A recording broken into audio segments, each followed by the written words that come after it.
Okay, as mentioned, we're now going to move directly to item 12, Valencia Street. Please call that item. Secretary Silva.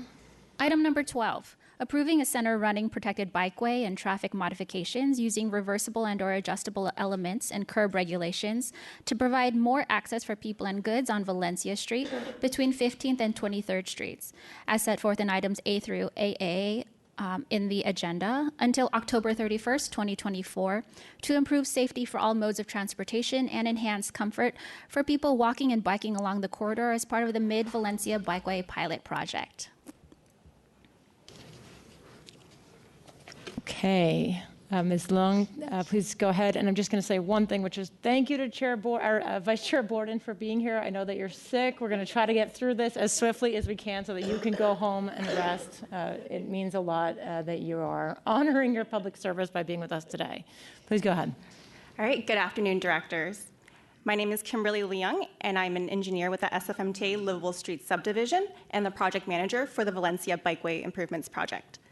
I'm joined today by my colleagues Brian Liang from the Livable Street Subdivision and Tracy Minicucci from the Curb Management Team. We're pleased to be here today to present to you the Mid-Valencia Bikeway Pilot Project, which, if approved, will pilot a center-running bikeway on Valencia between 15th and 23rd Streets for up to 18 months. For this presentation, we'll first provide some history on the Valencia project before discussing the proposed bikeway design and curb management plan. The second part of the presentation will focus on all the design alternatives that were considered and their associated trade-offs. The Mid-Valencia Bikeway Pilot Project, which is shown in blue, is one of many current transportation efforts in the Mission neighborhood. This map provides a summary of ongoing and recently completed projects to improve safety for those who ride transit, bike, or walk in the neighborhood. The SFMTA has been coordinating on these efforts, which includes communications with community groups and cultural districts, to ensure that Valencia fits with all the projects in the neighborhood. The Valencia Bikeway Improvements Project has been an ongoing effort to improve safety for people who walk and bike on the corridor. Valencia is a major north-south bike route through the Mission neighborhood, but unfortunately, most of this corridor is on the Vision Zero high injury network, which is the 12% of city streets that account for 68% of severe and fatal collisions. The SFMTA board previously approved a pilot for parking protected bikeways and a curb management plan on Valencia between Market and 15th Streets. That project was installed in early 2019 and was evaluated before we returned to the board for approval of that permanent installation. In early 2020, the SFMTA brought forward to an open house a proposal for parking protected bikeways on Valencia between 19th Street and Cesar Chavez. There was opposition to this design, and the SFMTA received requests from individual businesses, merchant associations, and faith institutions to consider a center running design to reduce impacts to the curb lane.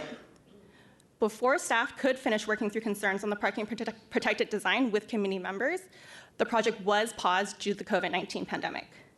Since then, the landscape of Valencia has drastically changed following COVID with the expansion of the Shared Spaces program.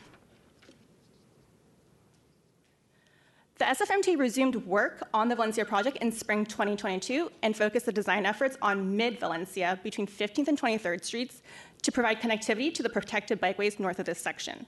From the 2020 outreach, the SFMTA heard clearly the need to balance bike and pedestrian safety improvements with the need for loading spaces on the corridor for merchants and access for residents.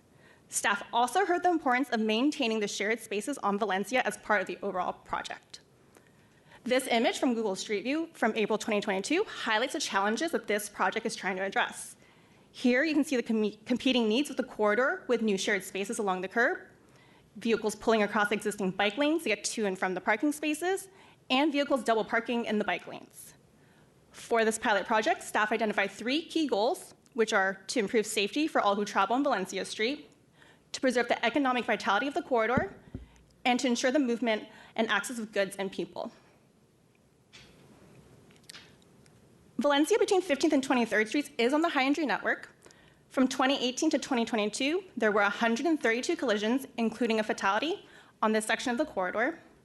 Juan May Tan was also tragically killed at the intersection of 16th and Valencia in January of this year. Within the project limits, 40% of the collisions are between vehicles and bikes. The most common reasons for collisions involving a bicyclist were because of unsafe turns, lane changes, and dooring by drivers. Valencia currently has a mismatch between the high demand for curb space and the amount of available space for loading, which has resulted in vehicles double parking in the bicycle and travel lanes. Additionally, another 22% of the collisions on the street are between vehicles and pedestrians. The most common reason for these collisions was drivers failing to yield the right-of-way at a crosswalk. To address the ongoing safety challenges on Valencia Street, the proposal includes a suite of tools, including bicycle safety improvements, pedestrian safety improvements, turn restrictions, and curb management. To increase pedestrian safety, every intersection will include daylighting, which are red zones, to increase visibility among roadway users, and advanced limit lines, which indicate to drivers where to stop. Left turns off of Valencia will no longer be allowed, and no right turn on red regulations will be introduced at 15th, 16th, and 23rd Streets. These turn restrictions are important for pedestrian and bicycle safety, regardless of the bicycle design. This pilot proposal also includes a complementary curb management plan, which includes a reconfigured curb layout for Valencia, new cross-street meters, and the application of dual-use zones and general loading zones. Tracy will present the curb plan a little later in this presentation. The main design element of this proposal is a center running bikeway that will be accompanied by bikeway separation materials, bike signals, and bike boxes. I will walk through the details of the bikeway design in the next few slides. Valencia Street between 15th and 19th Streets currently has one lane in each direction with painted bicycle lanes on both sides of the street. There is also generally curb space on both sides of the street for loading activities and shared spaces. Valencia Street between 19th and 23rd Streets has a similar existing cross-section. The one exception is that this section has narrower sidewalks, so there is an existing two-way left turn lane in the center of the roadway. The pilot project proposes to install a 12-foot wide center running protected bikeway, which is similar in width to the two-way bikeway on the Embarcadero outside the ferry building. The Valencia center running bikeway will be separated from vehicle travel lanes with a painted buffer that will include new bikeway separation materials. One lane of travel in each direction and curb space on both sides of the roadway will be maintained. This slide shows the proposal for the block between 15th and 16th Streets. North of 15th Street is an existing parking protected bikeway, so to help bikes safely transition between the curbside and center running bikeways, a new bike signal and bike phase are included at this intersection. This slide shows the proposal for the block between 22nd and 23rd Streets. South of 23rd Street are painted bicycle lanes, so new bike signals and bike phases are also included at this intersection to again transition bikes safely between the two different bikeway designs. The intersection of 22nd and Valencia shows the typical treatments to help bicycles turn on and off the corridor using bike boxes. Initial outreach for this project began with the July 2022 Sunday Streets event. Throughout the summer, the SFMTA conducted door-to-door outreach with over 60 merchants to discuss the project and to share a loading survey to understand the loading practices of businesses on the corridor. The SFMTA also contacted 14 stakeholder groups in the project area, and 10 of these groups invited staff to present at their community meetings. In September 2022, the SFMTA launched a virtual open house accompanied with 2 virtual office hours hosted on Zoom. The open house materials were also posted in person at the 16th and Hoff Garage and the Mission Bartlett Garage. The virtual open house had over 4,600 web page views and received 618 comments and questions. An additional community group was also identified during this open house period. In general, feedback from the community groups in the initial outreach was mixed, with some community members wanting no changes, but most people supported that goal to improve safety along Valencia Street. This was similar to the respondents from the open house. People who opposed or remained neutral to the center running bikeway design were supportive of improving safety, but not necessarily supportive of the design. From the comments and questions submitted during the open house, the top 3 concerns focused on the materials used to separate the center running bikeway from the vehicle lanes, enforcement of illegal turns and loading behavior, and how people would enter and exit the bikeway to access mid-block businesses. To address the concerns from the open house, the SFMTA worked with city partners to test more durable and robust bikeway separation materials. K71 posts and bus lane curbs, both of which have never been used in San Francisco before, will be installed in the buffers next to the bikeway. These two new materials and delineators will be used to prevent vehicle encroachment into the bikeway. For people on bikes who would like to enter and exit the bikeway mid-block, there will be occasional gaps in the bus lane curb material. The intersections will also have bike signals or bike boxes to facilitate movements on and off of the center running bikeway. At this time, I would like to invite Tracy Minicucci up to share the details of the curb management plan that will complement the center running bikeway design.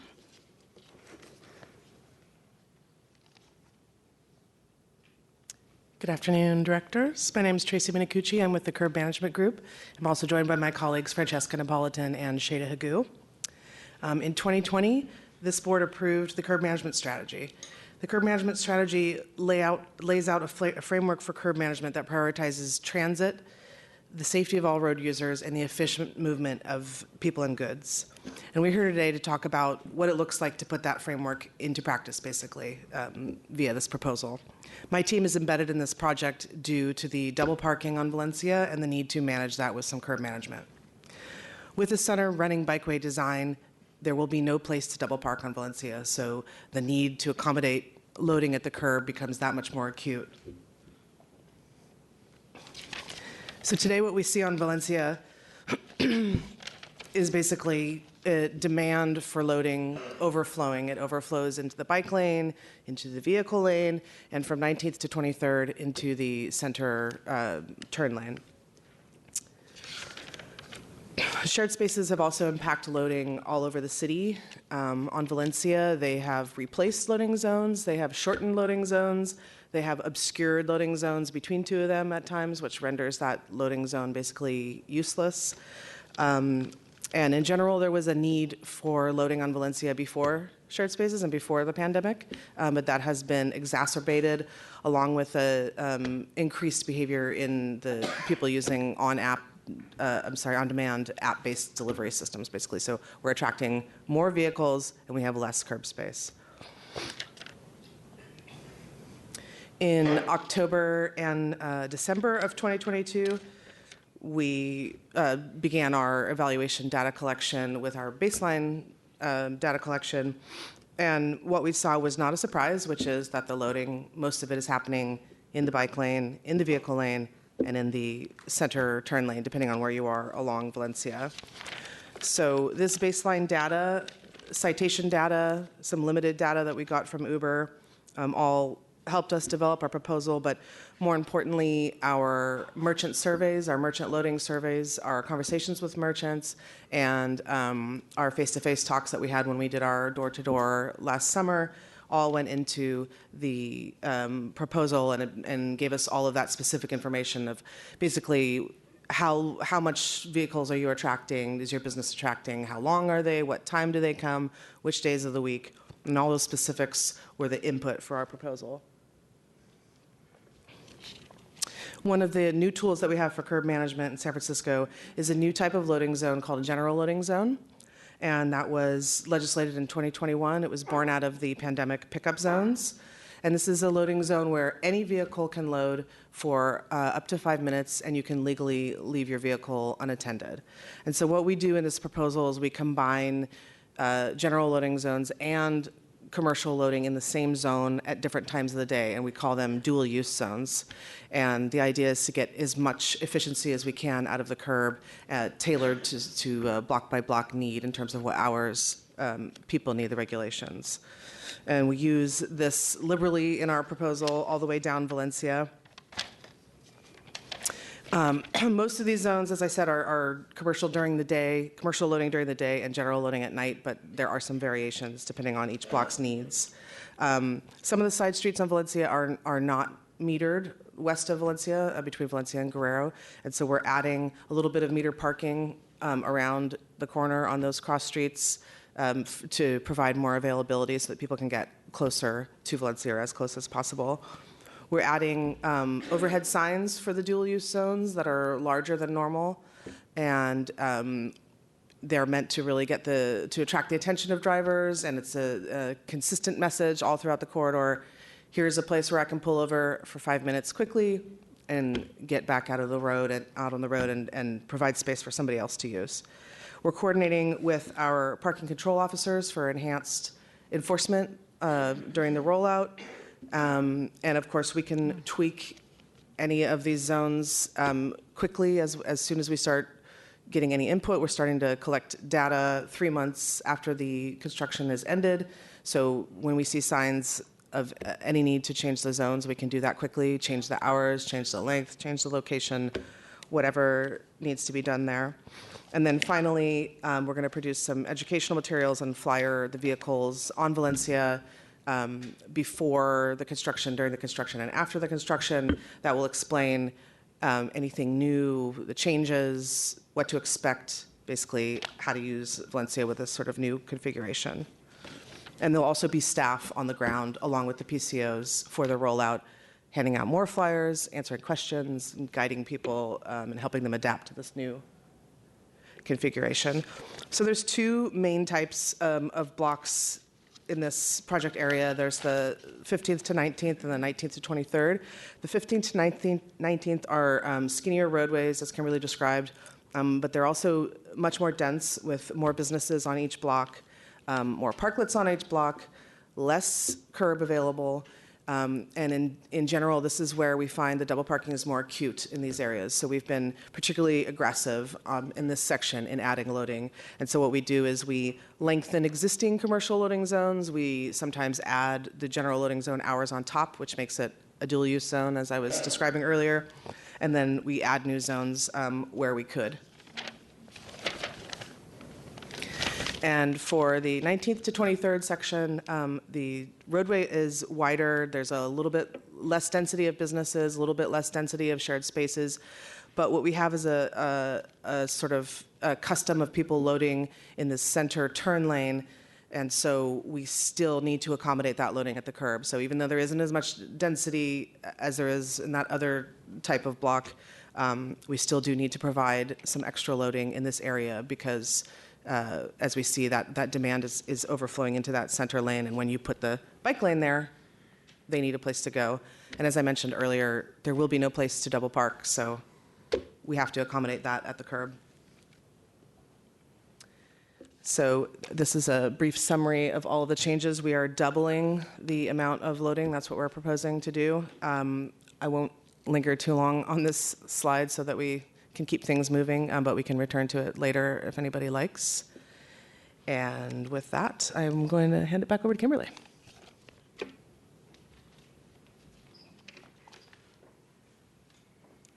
So the SFMTA recognizes there's been a lot of discussion and feedback on the long-term vision for Valencia. So we like to take some time to walk the board through the design alternatives that were considered before a center running bikeway pilot was ultimately recommended. This slide shows the curbside one-way protected bikeway alternative with bikeways on both sides of the street. With this alternative, the bikeways are shifted to be adjacent to the sidewalk and are separated from the vehicle lane by a floating curb lane or delineators. This design was initially proposed as part of the Southern Valencia effort between 19th Street and Cesar Chavez in early 2020. At that time, approximately 40% of the curb space would have been repurposed for the protected bikeways. The shared spaces program typically does not permit floating parklets due to accessibility concerns, so the curbside bikeway does have to weave around the shared spaces. Weaving the bikeway reduces the available curb space for loading and also increases unused space, particularly when the bikeway is transitioning to and from the curb. Reduction of curb supply may result in more double parking or blocking of the bike lane. If this design were to be proposed now for the section between 15th and 23rd Streets, there would be even more significant curb space impacts due to the narrower width of 19th Street and the increase in shared space parklets on Valencia. In the wider section of Valencia between 19th and 23rd Streets, floating curb space can be installed on both sides of the roadway. However, in the narrower section of Valencia between 15th and 19th Streets, floating curb space can only be maintained on one side of the street, as shown on this slide. The San Francisco Fire Department requires 26 feet of clear width for emergency response operations. On this slide, floating loading is available on the top part of the image, but converting the opposite side of the street to floating loading would mean that the design doesn't meet the clear width requirements. Loading can be maintained curbside on the opposite side of the street, but the bikeway then cannot be protected with delineators or other materials. This slide shows a variation of a protected bike lane on the opposite side of the street where all the curbways can be converted to shared spaces or other roadway activations. The bikeway can also weave back in towards the curb to allow for a wider buffer between the vehicle lane and bike lane. Since the shared spaces program typically does not permit floating parklets, the addition of any new shared spaces or even the removal of existing shared spaces would require the realignment of the bikeway. In both situations, the MTA would also need to reconfigure the curb layout to meet the loading needs of the block. The process for the redesign of the bikeway and the curb plan would require a public hearing and the removal and installation of roadway paint and delineators. Since businesses are continuing to adjust their operations following the impacts of the COVID pandemic, the curbside one-way protected bikeway is not recommended right now due to impacts to loading and the shared spaces program. The SFMTA heard many requests for a curbside two-way bikeway on one side of the street during the open house last fall. There are multiple configurations for this alternative that could include converting the roadway to one-way traffic or reducing the street to one travel lane. This slide shows a version of the two-way bikeway that maintains shared spaces on both sides of the street while putting a two-way bikeway on one side. Again, to maintain the clear width required by the San Francisco Fire Department, loading would not be possible on both sides of the roadway. A traffic and circulation study would also be a critical next step to understand impacts to the surrounding streets and the Mission neighborhood if Valencia were to become one-way. Changing the alignment of the lanes could require the repositioning of existing signals or adding new signals, which will trigger capital improvements. With this design, it will be important to work closely with businesses to understand their loading needs, since the curb space will be reduced by at least 50%. The amount of outreach and capital design and construction required for this alternative made it not feasible for a quick build option. Another alternative the public asked the SFMTA to consider was to pedestrianize the Valencia corridor for people who are walking and biking. Again, a traffic and circulation study would be important to understand the impacts to the neighborhood if vehicle through access is restricted on Valencia. More in-depth outreach is also necessary to address the commercial loading needs of businesses and driveway access for merchants and residents. Coordination with emergency responders would be important to make sure they have access in the case of an emergency. The amount of time needed for traffic studies and outreach for this alternative made it not feasible for a quick build option solution for the street, but the SFMTA remains supportive of the shared spaces street closure. Finally, a no-build option was determined to be an unacceptable option for this corridor. Valencia is on the high injury network. There are 2 collisions per month, including 2 fatalities in the last 5 years.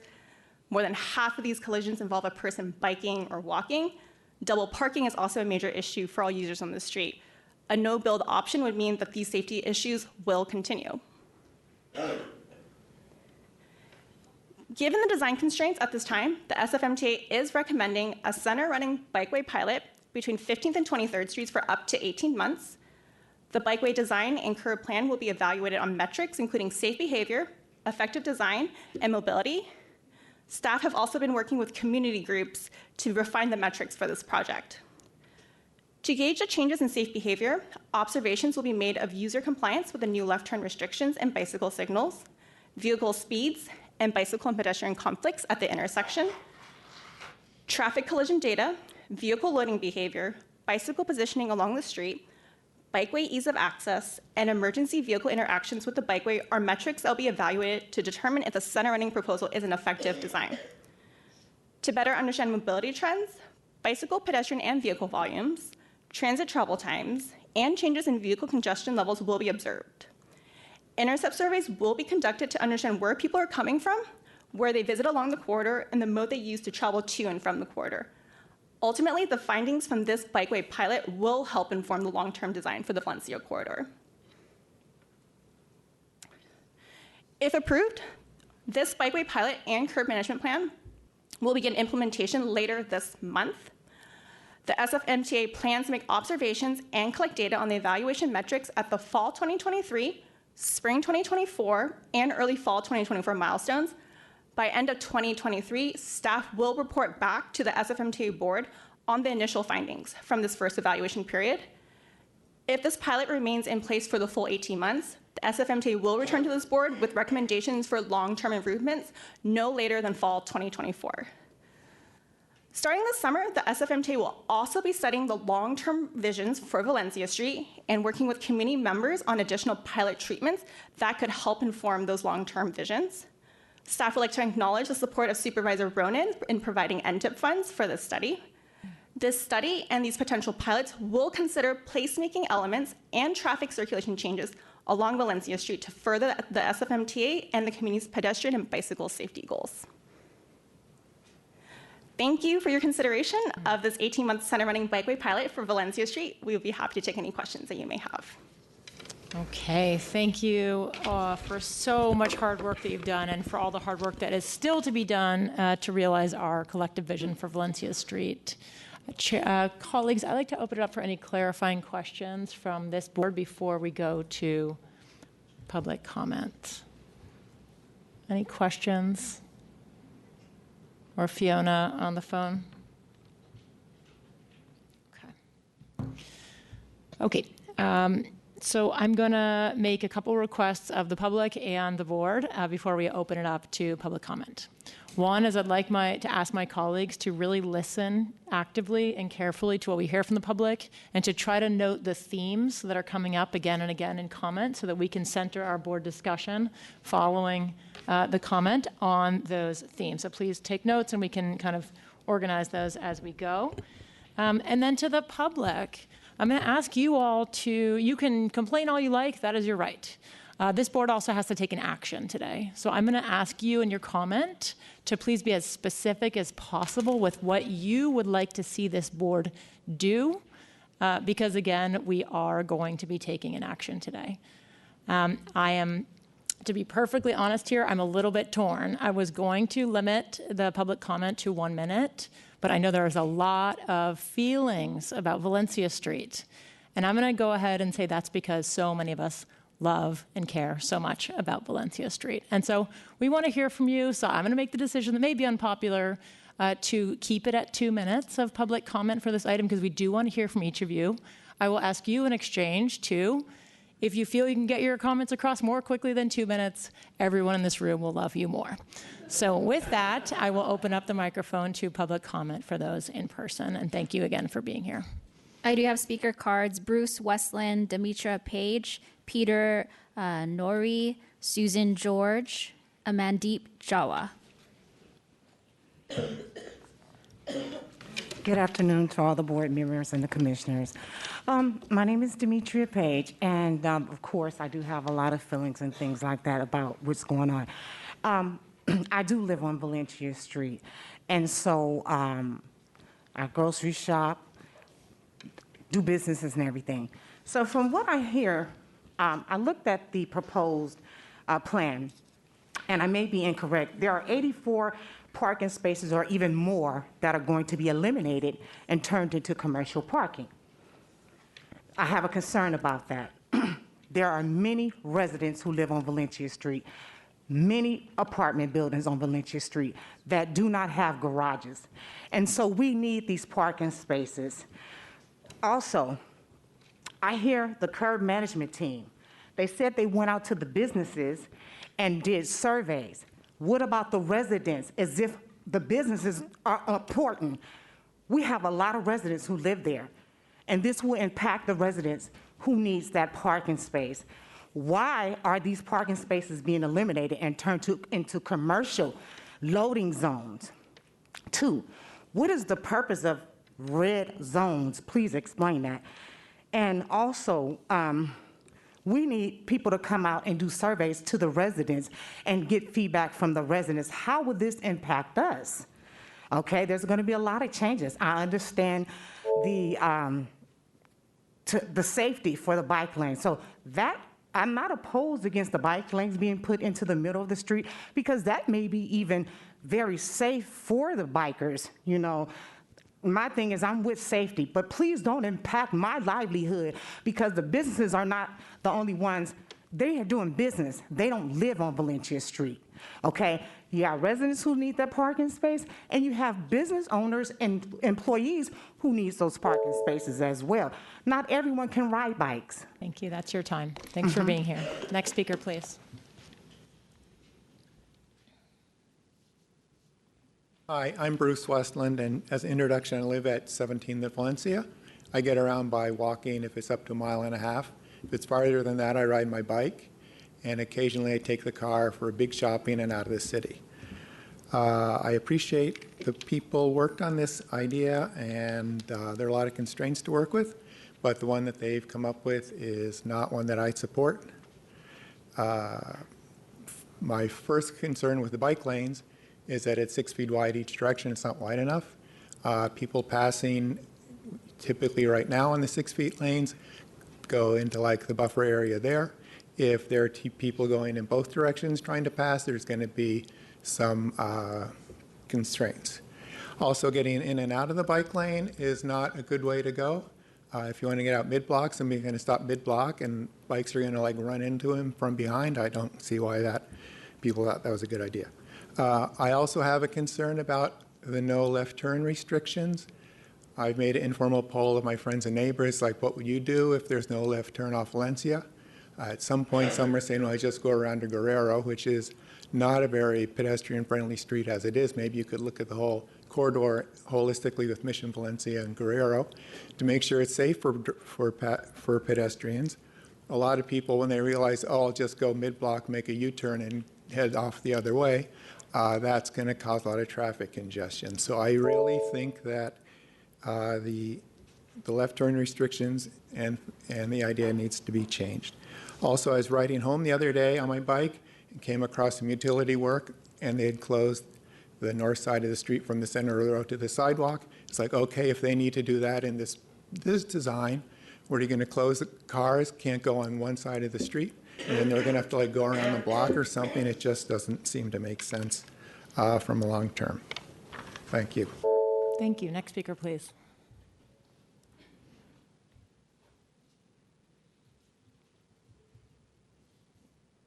Hello, Chair Aiken and Commissioners. My name is Susan George. I live in District 9, and I am with Walk SF, Kids Safe SF, and a physician. I support the project, the Mid-Valencia project. I can tell there's going to be a lot of things to learn about it. I'm a bicyclist and a pedestrian. I pretty much walk or ride on Valencia pretty much every day. I've had a lot of close calls, and I'm looking forward to perhaps having fewer or none. So my main concerns are, as the previous speaker said, something about the Guerrero Street quick build so that we can figure out what to do with the additional traffic going on Guerrero. And then an educational plan for drivers. I think that will be very important, as well as an evaluation that we would know within hopefully 6 months, have another hearing, be able to get some feedback, and to have an evaluation of all of these plans going forward. So I look forward to the planned safety improvements, which is why I ask you to move this project forward as planned, hopefully with this month. Thank you. Thank you. Next speaker, please. A few more names as well: Miguel Lopez Sanz, Quinn Relia, Suzanne Armstrong. Good afternoon, Commissioners. Thank you, Chair Eakin. My name is Amandeep Jawa. I'm a resident, I think almost 20 years on Valencia Street, 25 in the Mission. And I'm also representing Friends of Valencia, a group of neighbors and interested parties about this issue. I want to really thank staff for all their hard work.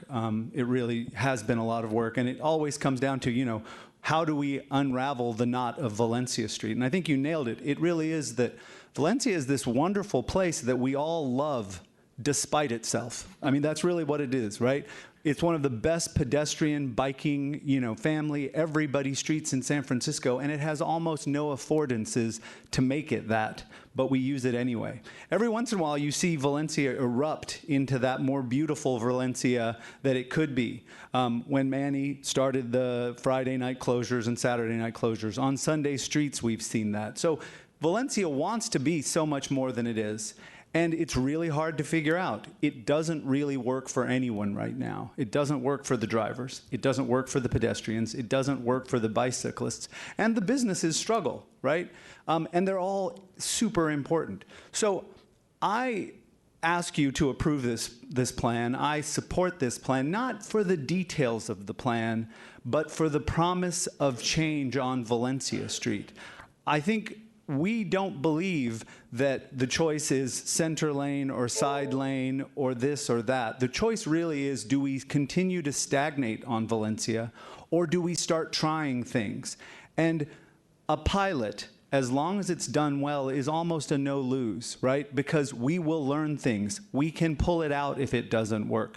We can take what we learn and make it more so if we find good things. So I ask you to please approve this pilot. I ask you to make sure we iterate on the pilot. And I also ask you that we make a vision for a larger Valencia within that pilot. Thank you so much. Thank you so much. Next speaker, please.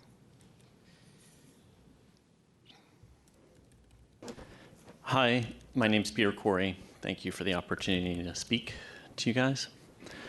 First off, I want to say thank you to you all, and thank you to the staff as well for a thankless task, which is balancing an incredible number of competing interests on Valencia Street. I support the center running bike lane, not because I'm right now in love with the plan, but because I would like to see some shift and some change, and this seems to be a start. I can remember when Valencia was 2 lanes each direction, no bike lane. Change seems to take a long time in this city because of all the conflict that this city sees, and I would more like to see evolution and at least some sorts of experimentation so that we can come back and get feedback and see what's working and what isn't working. One of the changes going forward I'd love to see in the next iteration of this program is just trying to slow the street down somehow, maybe making one way, maybe making blinking stop signs, maybe making speed bumps. I think just getting it out of a through street would be great from my point of view. But again, support it. Looking forward to iterations on the plan. Thank you so much. Thank you. Next speaker, please.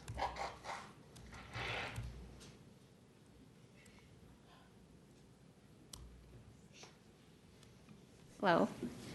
My name's Ellen Littman, and I am 77 years old. I have owned my house on 21st in Valencia for 36 years, 1987.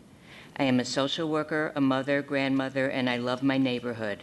I have come before you today to strongly oppose the center bike path.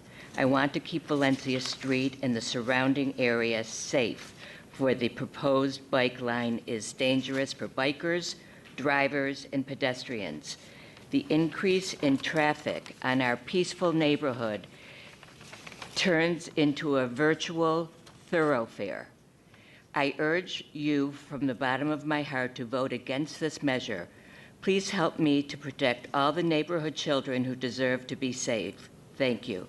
I also want to say that we have had petitions. We've got thousands of petitions of people who not want to have this event. I wonder if you even know about that there's thousands of petitions, and if you are going to actually look at that and see what the people of the area have to say. Thank you. Thank you for being here. Next speaker, please. A few more names: Barnett Trzynski, Luke Bornheimer, Zach Lipton.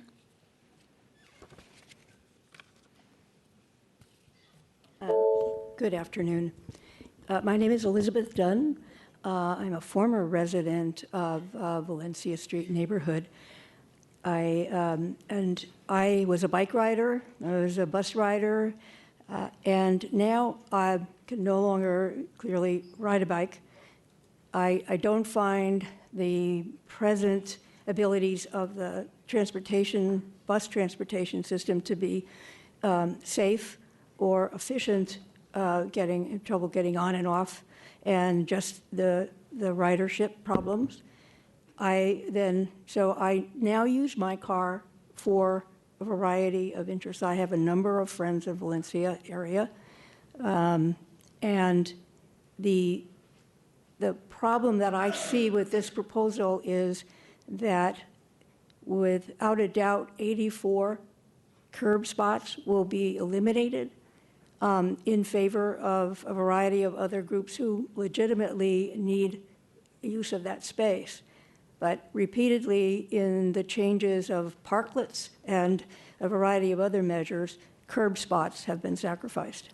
I need a car and I need to be able to park it where I can walk reasonably to a merchant or a friend.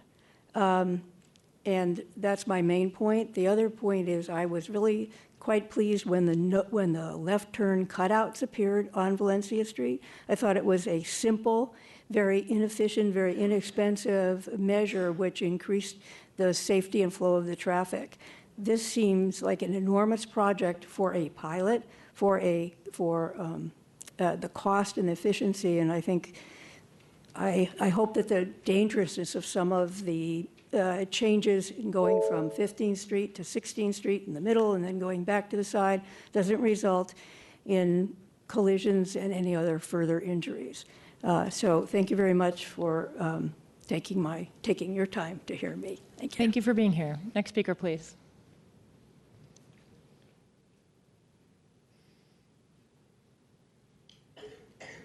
Good afternoon. My name is Quinn Relier, and I'm here to speak in support of the project, in particular on the curb management, the turn restrictions, and the placemaking. Where I have notes is the center bike lane. I believe that the bike lane should be integrated with what exists already from Market to 15th Street. I believe that we are making 2 points of conflict with motor vehicles for cyclists along this route on Valencia, which will continue to be spots of conflict where we will have collisions in between the forms of transportation. This does not help Vision Zero, and we will continue to see collisions and fatalities on Valencia Street with the center running lane. I'm also concerned about the plastic barriers theoretically protecting the center lanes. I believe that cars will run over these plastics. If it's not concrete, if it's not going to stop them, if they can be run over, they will be run over.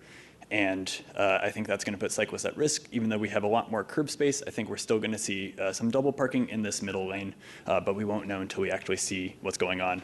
And lastly, I'm in support of anything here because I believe that any increase to the bike network in San Francisco is for the better, and it makes San Francisco a more equitable place. We can help push cycling to demographics that don't traditionally cycle right now. And I think by moving something forward, that we can help San Francisco become a better place for all of its citizens. Thank you. Thank you. Next speaker. Hi, I'm Suzanne Armstrong, and I'm here today in support of the Valencia Pilot Project. Let's take the first step now and keep learning, improving until we have an incredible, vibrant space for our people and businesses, what Valencia really could be. It's clear to all that we can improve on the status quo, so let's do it. I'm a member of Kids Safe SF and SF Bike Coalition. I'm a mom. I live in the Inner Sunset, and with JFK, we've seen how incredible it can be to have a place where kids and newer bikers can safely bike, that enables families to actually adopt biking as their daily commute. Many of our friends and people that we see have now made biking what they do as the best way to get around the city with their families. We have a bike pool with another family in our neighborhood. When I came in this room in support of JFK, one of the supervisors said, okay, this benefits the West. What about the rest of the city? And I said in my comment then that I was going to show up for the rest of the city. The mission showed up for us. In the vote in November, 75% or so in most of those census blocks coming out for Prop J. So today I'm here as a thank you to everybody that voted for Prop J and to show up for the mission. I'm so excited to bring my daughter on our bike, she's 4, with our friends to Valencia, meeting up with friends in the neighborhood, to eat some of the best food in the city, and to go to mission-based cultural events. Thank you very much. Thank you. Next speaker, please. Hello, I am Mike Lopez. I live one block away from Valencia. I'm here in support for the pilot project for Valencia. I think the center design has issues, but I'm actually very excited to see what can we learn about that project. Like, there is a lot of conflict, so since it's a pilot, it seems fitting that we will learn something out of it. Pretty much, thank you for considering the project. I hope that it moves forward and see how we can figure out to make Valencia a better place for all the users that it has. Thank you. Thank you. Next speaker, please. Hi, my name is Barnett Trzynski. I live in District 2 along Franklin Street, but I bike around the city quite frequently. I have a picture. I don't know if the projector is working today, but if not, if you want to take a look at it, it's photographic evidence of what cars do with plastic barriers. Just from my ride downtown along Turk Street, here is a car taking advantage of this extra parking spot they've created for themselves. And they're also not particularly afraid of photographic enforcement because they've used steel wool to scratch off all of the reflective material from their license plate. We also have some other variations of this. This barrier can also be used as impromptu motorcycle parking, as well as a quick and dirty loading zone for our non-commercial users of the street. So I think you can see from what's going on in a lot of these pictures, that's the future of the center running bike lane. I strongly urge you to oppose this design. It's been tried in Barcelona, it's been tried in Washington, D.C. It results in an increase in collisions shortly after adoption, which means that the pilot period will almost without a doubt experience increased injuries and fatalities from cyclists on this street. In addition, the larger issue here is really about priorities. You can see that one of the highlights of the design is still an 11.5-foot wide travel lane. The NACTO, as a reminder, says the 85th percentile speed for that is 40 miles per hour. Cars will still hit 40 miles per hour as long as that lane width is there. The city continues to prioritize cars over just about everything else. Now it's prioritizing commercial loading for DoorDash. We have to come up with a better set of priorities that actually put cyclists on the same level as pedestrians, consider them fast pedestrians, not slow cars, and actually incorporate shared spaces into that so that the whole thing is viewed as a big, active sidewalk for everybody to use. I strongly hope that the board opposes this plan and urges the MTA to come up with a better option. Thank you. Thank you. Next speaker, please. A few more names: Tom Radulovich, Ed Pike, Janelle Wong. Hi, board members. Luke Bornheimer. I urge you to support the Better Valencia plan for curbside protected bike lanes and oppose the center cycle track design being presented to you today. Give me 1 second. The Better Valencia plan is better for safety, business, and climate.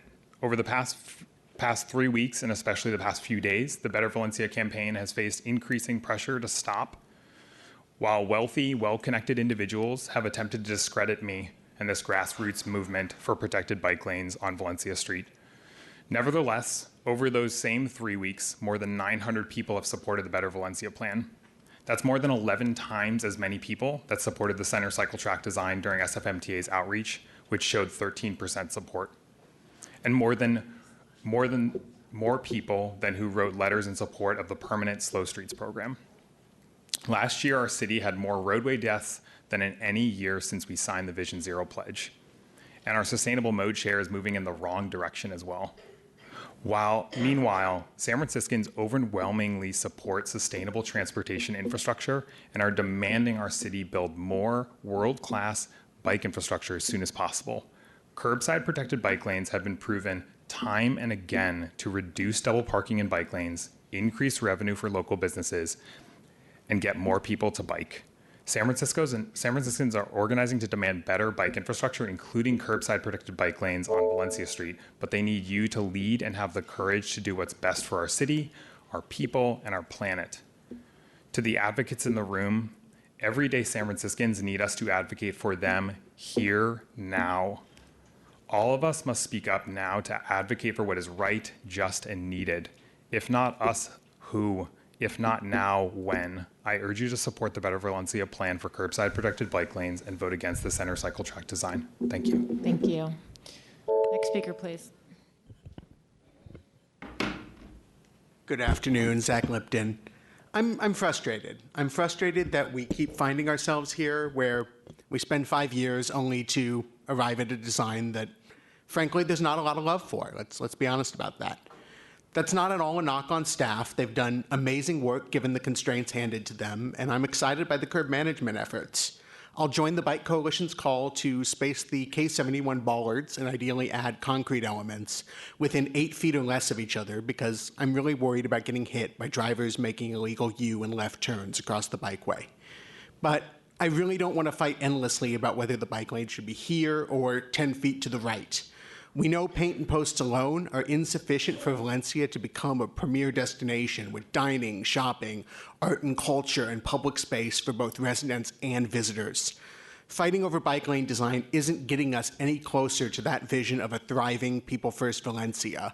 And there's this real fear here in this room that because of a hard experience, how long this has taken, whatever happens today, we're going to be stuck with it for the next decade. SFMTA needs to build trust by proving that this hearing really won't be the last word on Valencia, that bolder action is really coming soon. It's clear this broken process is not going to get us there in our lifetimes. We need to try a new way forward. I ask the board to amend the resolution to call for an inclusive and participatory rapid placemaking process to try bold new designs on one or more blocks of Valencia no later than next spring. This will empower the community, residents, merchants, visitors, active transportation users, and more by bringing everyone together to create new kinds of public space and immediately prototype their designs on demonstration blocks for everyone to experience. Only by bringing the community together to try crafting a holistic design can we transform Valencia into the safer place for everyone that we want to see. Thank you. Thank you for that very specific recommendation, which is responding to what I was asking for. Next speaker, please. Good afternoon, directors. Tom Radulovich with Livable City. I'm a nearby resident. I live a block from Valencia. So, Chair Eakin, just to get this out of the way, I'm going to give you my specific ask. I'm asking the SFMTA to commit to an inclusive placemaking pilot on one or more blocks of Valencia by spring 2024. Now I'm going to tell you why. I think Valencia is a great street. I've lived in the neighborhood for almost a quarter century, and Valencia is one of the reasons that I'm here. It's a fantastic street. I walk down to that street, spend time on that street. I bike on that street. I don't bike on that street as often as I used to because it's kind of a scrum, but it is one of the better places in the city to bike. Let's just say that. It's a great street because it's complex. Any great street is a complex street because they're public places. A freeway is a very simple design. It's a simple but dumb design. It does one thing, it moves cars. If you want to create a great street, you have to have a complex street. Now you can try to simplify it. You can try to say, oh, street design is traffic engineering, right? And we're just going to, even if you're multimodal traffic engineering, it's oversimplifying what makes a great street. It's a public place. It's a place people spend time in, not just passing through. That's why we think the placemaking pilot is important, because it gauges those other functions of that street, the public space functions, the commercial functions, the social functions, the ecological function of that street, integrates them with traffic engineering, comes up with a better design. So yeah, it's more complex, it's going to be more nuanced, but it's going to be a much better design. It's going to create the Valencia that we all want and the Valencia that we all deserve. So on evaluation, I also hope that you'll evaluate safety and comfort. There's a lot of objective or observational evaluations. We want to get a lot more people cycling. We want to get a lot more people walking. That's in your climate plan, et cetera. You need to ask people about the safety and comfort of the street for walking and cycling now and after the pilot. If you do that, I think we're going to get a sense of, are we drawing more people to cycling, or is it just a slightly better than Bubka's solution? Thank you. Thank you. Next speaker, please. A few more names: Bruce Halperin, Angelica Rabel. Good afternoon, Chair Eakin and Board of Directors.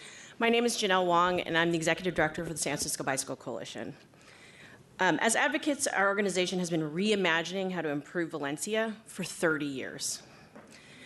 I rode Valencia before the jug handle existed, before the Tiffany wiggle existed, and even before parking protected bike lanes existed.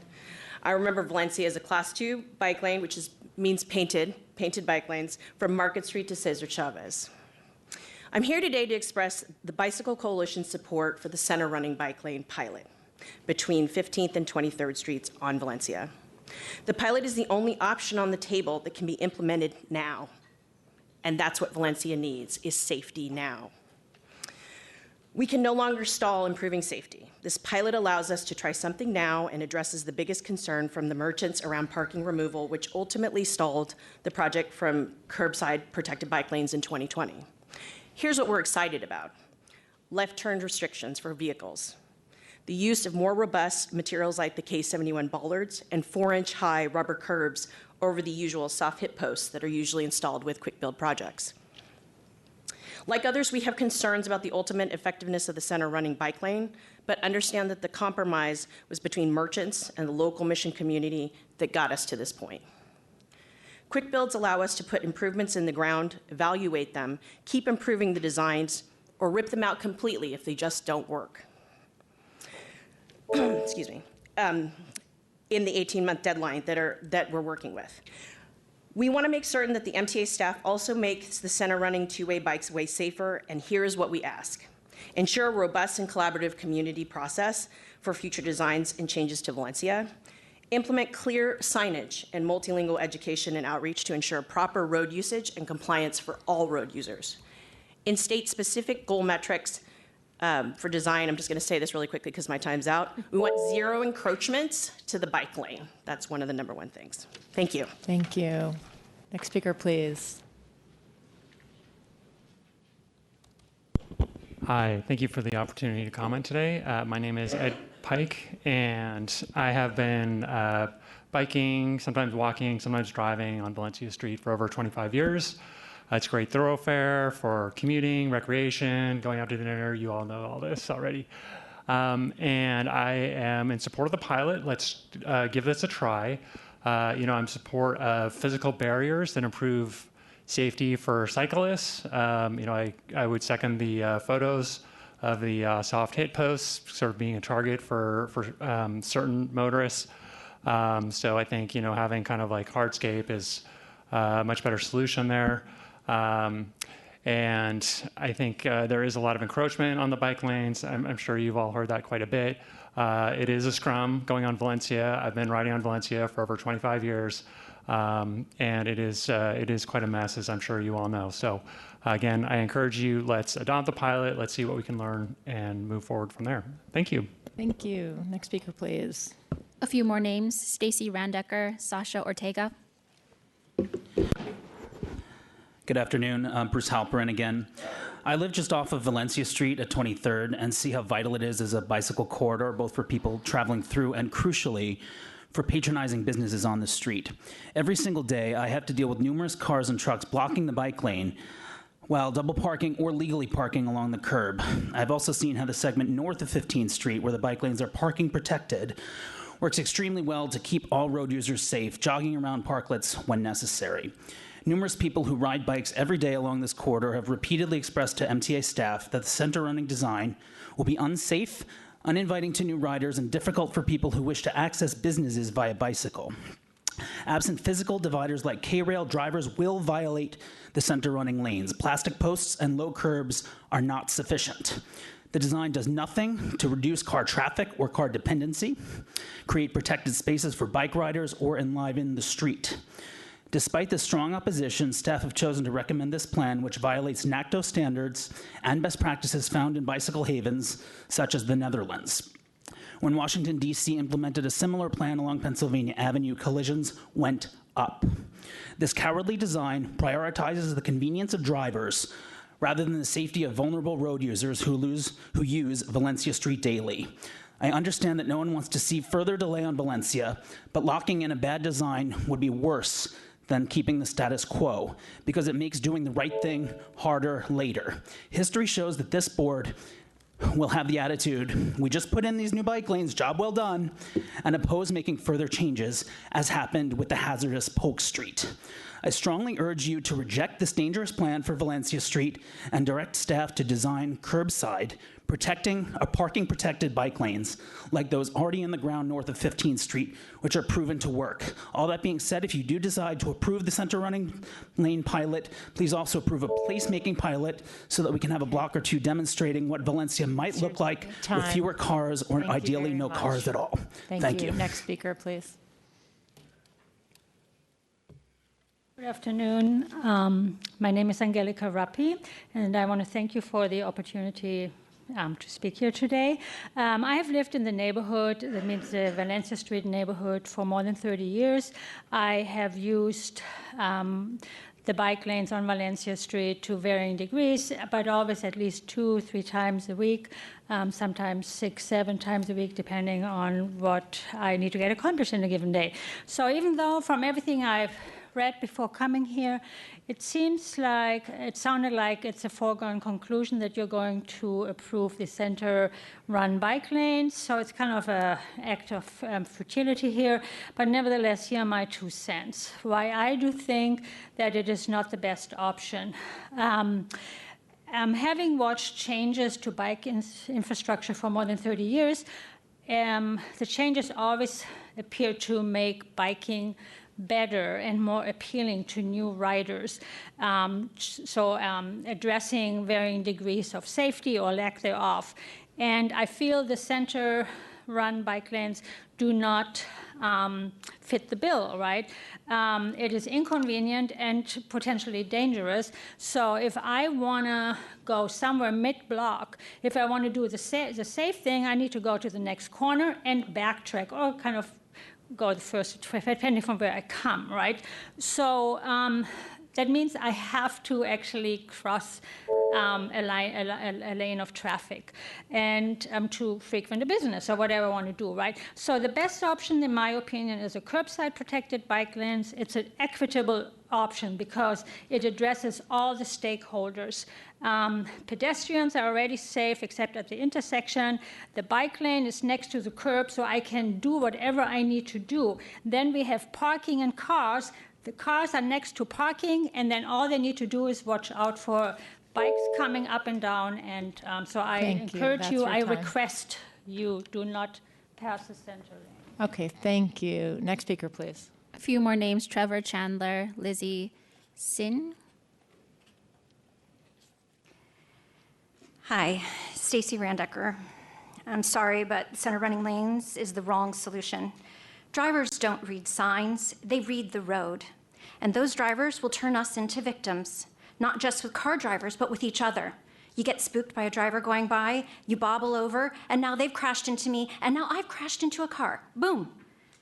Cities all over the world have pedestrianized merchant corridors, but we have none.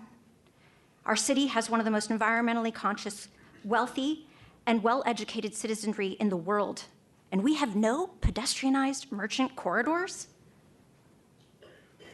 Valencia is one of the most vibrant and rich places in our city. And again, we have no pedestrianized merchant corridors. Why? Traffic studies are as silly as CEQA. They measure the status quo, which just reinforces the current modes. You can't measure the things that don't exist. Are you surveying the 8 and the 80-year-olds to ask about what they want? They don't even know what options exist because it's too damn dangerous to travel even short stretches here, let alone the entire city. And that lovely woman who came here and thinks her 4-year-old is going to be biking on a center running lane? I don't think so. Is it deliveries? Why not do something like Gothenburg's Stadsleveransens system, which pulls deliveries for 500 shops and businesses, drastically reducing shopping center traffic and freeing up once congested streets for pedestrians and cyclists? Or have special access for deliveries in discrete hours, like overnight or by appointment? Our city is facing a $291 million deficit. This thing is complex and costly, and I truly believe is more dangerous than nothing. And I do not believe that this plan will ever evolve into pedestrianization. It is time to be bold. It is time to try something new. It is time to make Valencia safe, vibrant, and inviting. Valencia for people. Thank you. Next speaker, please.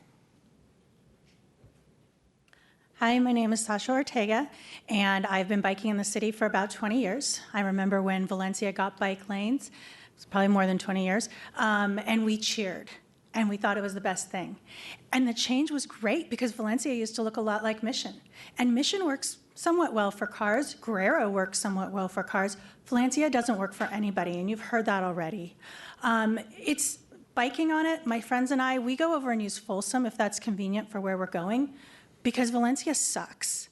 I always feel like there's near hits. And the center running proposal with soft hit poles and a curb this big that an SUV is going to just pop right over, I'm not going to use that. I'm going to probably get in the car lane. And then there's going to be road rage because I'm going to be going at my 9.5 miles per hour because I'm a little old lady sometimes just biking along. And this is not a good plan. So I don't mind a center bike lane, but I'd like to see cement barriers. You know, the kind they put up that the cars, if they hit them, get ruined. Let's put something up that'll scratch some paint because apparently that's all that keeps cars out of the bike lanes. I have a few notes here. I'm getting a little worked up. Sorry about that. But what I really want is for Valencia to work for people on bikes and on foot, because almost all of our streets work pretty well for the cars. And we're not asking for bike lanes on every single street. We're not even asking for 50% of the streets to work well for bikes. We're asking for a few streets to work for bikes. And the cars can keep the rest. We're not fighting for those yet. So maybe we need more meters on Guerrero that can keep the parking available there for people who drive, or on the side streets. If we put some meters in, that way the parking turns over, because what I'm hearing is parking is a big deal. What I'm also hearing is deliveries, and the prior speaker mentioned deliveries during only certain hours. I do office furniture for a living. We have multiple deliveries that have to happen after hours. Thank you, that's and your it works time. well for large office buildings Next speaker, downtown. Thank you. please. Thank you.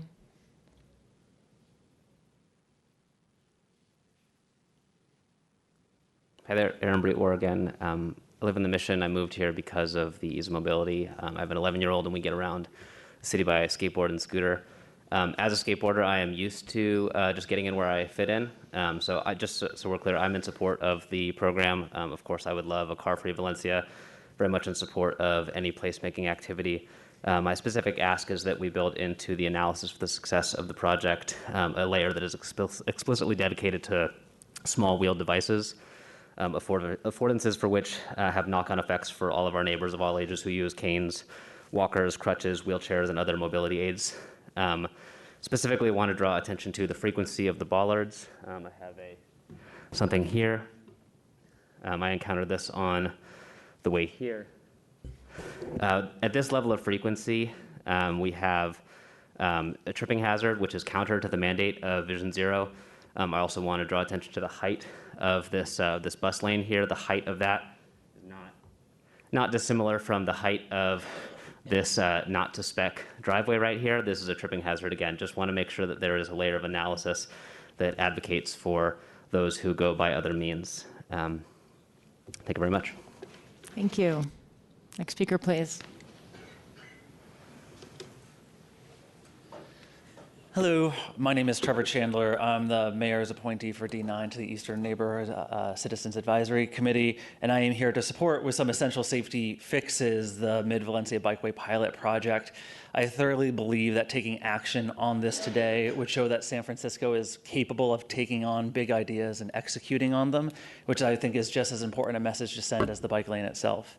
In order to be safe and successful, this pilot must be safe enough for kids to bike independently and close the gaps in the bikeway with more bollards and higher curbs so that cars cannot enter. And to ensure that safety, I support efforts to complete side running parking protected bike lanes south of 23rd Street to Cesar Chavez within the next year at the latest. And I also echo the Bicycle Coalition's call that K71 bollards protecting the bikeway be spaced within 8 feet or less of each other in order to adequately protect people biking from vehicles. We need to take action on Valencia, and we need to make sure that this pilot is nimble enough and responsive enough to inevitable unforeseen impacts that must prioritize people walking and biking and our small businesses as well. This pilot allows us to take immediate action to protect our neighbors from cars while starting the broader conversation with action about how Valencia can be an even bigger asset to the Mission community that I live in. To accomplish this quickly, I'm asking the board to commit to a rapid placemaking pilot on Valencia with one or more demonstration blocks trying a bold vision for Valencia Street, installed no later than next spring. The community has been waiting for years for a much needed protection for people on foot and on bikes. And so I urge you to take this opportunity to stop talking about the street and start taking action so we can show that San Francisco is a city of action. Thank you. Thank you, and thank you for your service. Next speaker, please. A few more names: Robin Pam, Sarah Bars. Good afternoon, directors. My name is Robin Levitt. I live in Hayes Valley, and for years I worked on Valencia Street, so I rode Valencia at least twice a day for many, many years. I know the street really well. I'm a cyclist. I am here in favor of the center running bike lanes. I think it's something that we should try to do, and I want to thank the staff for promoting this idea. I'm not going to speak to specifics of the plan, but I just put together a list as a bicyclist of why I think center running bike lanes are better than curbside bike lanes, one of which was illustrated by this gentleman with his photos, and we all know it. Delivery vehicles and other vehicles park or stop in the bike lanes when they're next to the curb. And the danger of being doored on side running bike lanes. There's always that.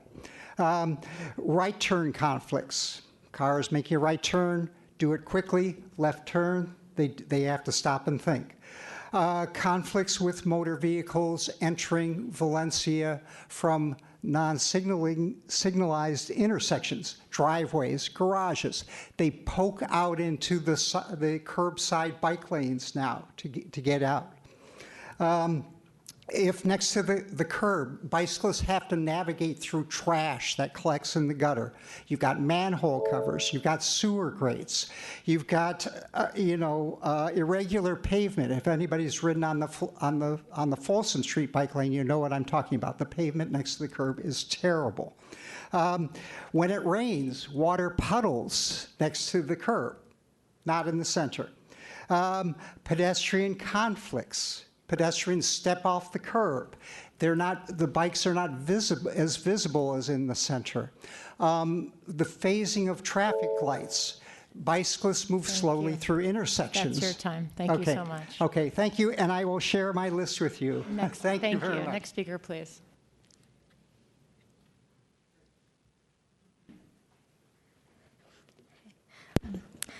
Hi, I'm Lizzie, here today in support of the Mid-Valencia Bikeway Pilot Project with some safety fixes.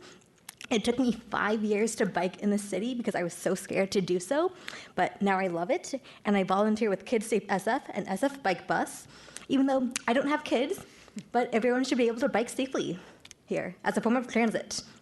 For the plan to be successful, again, success means safety. It must be safe enough for kids to bike independently. And this plan must close the gaps in the bikeway with both higher curbs and more bollards so that cars cannot enter. It's a bike lane, not a car lane.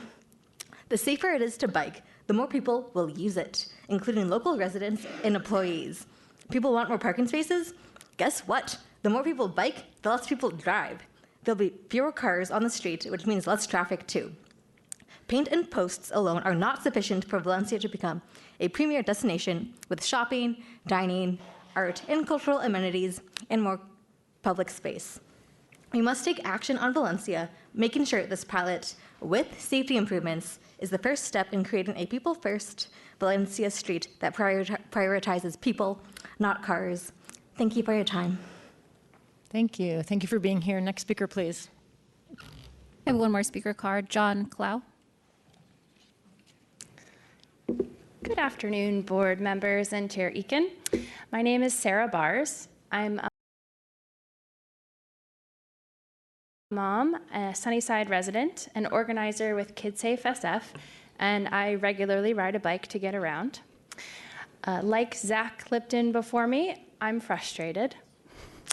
I rode on Valencia to get here today, and in the about 7 minutes it took me to ride the corridor, I had to dodge 3 cars parked in the bike lane, including one actually in the curb running protected bike lane.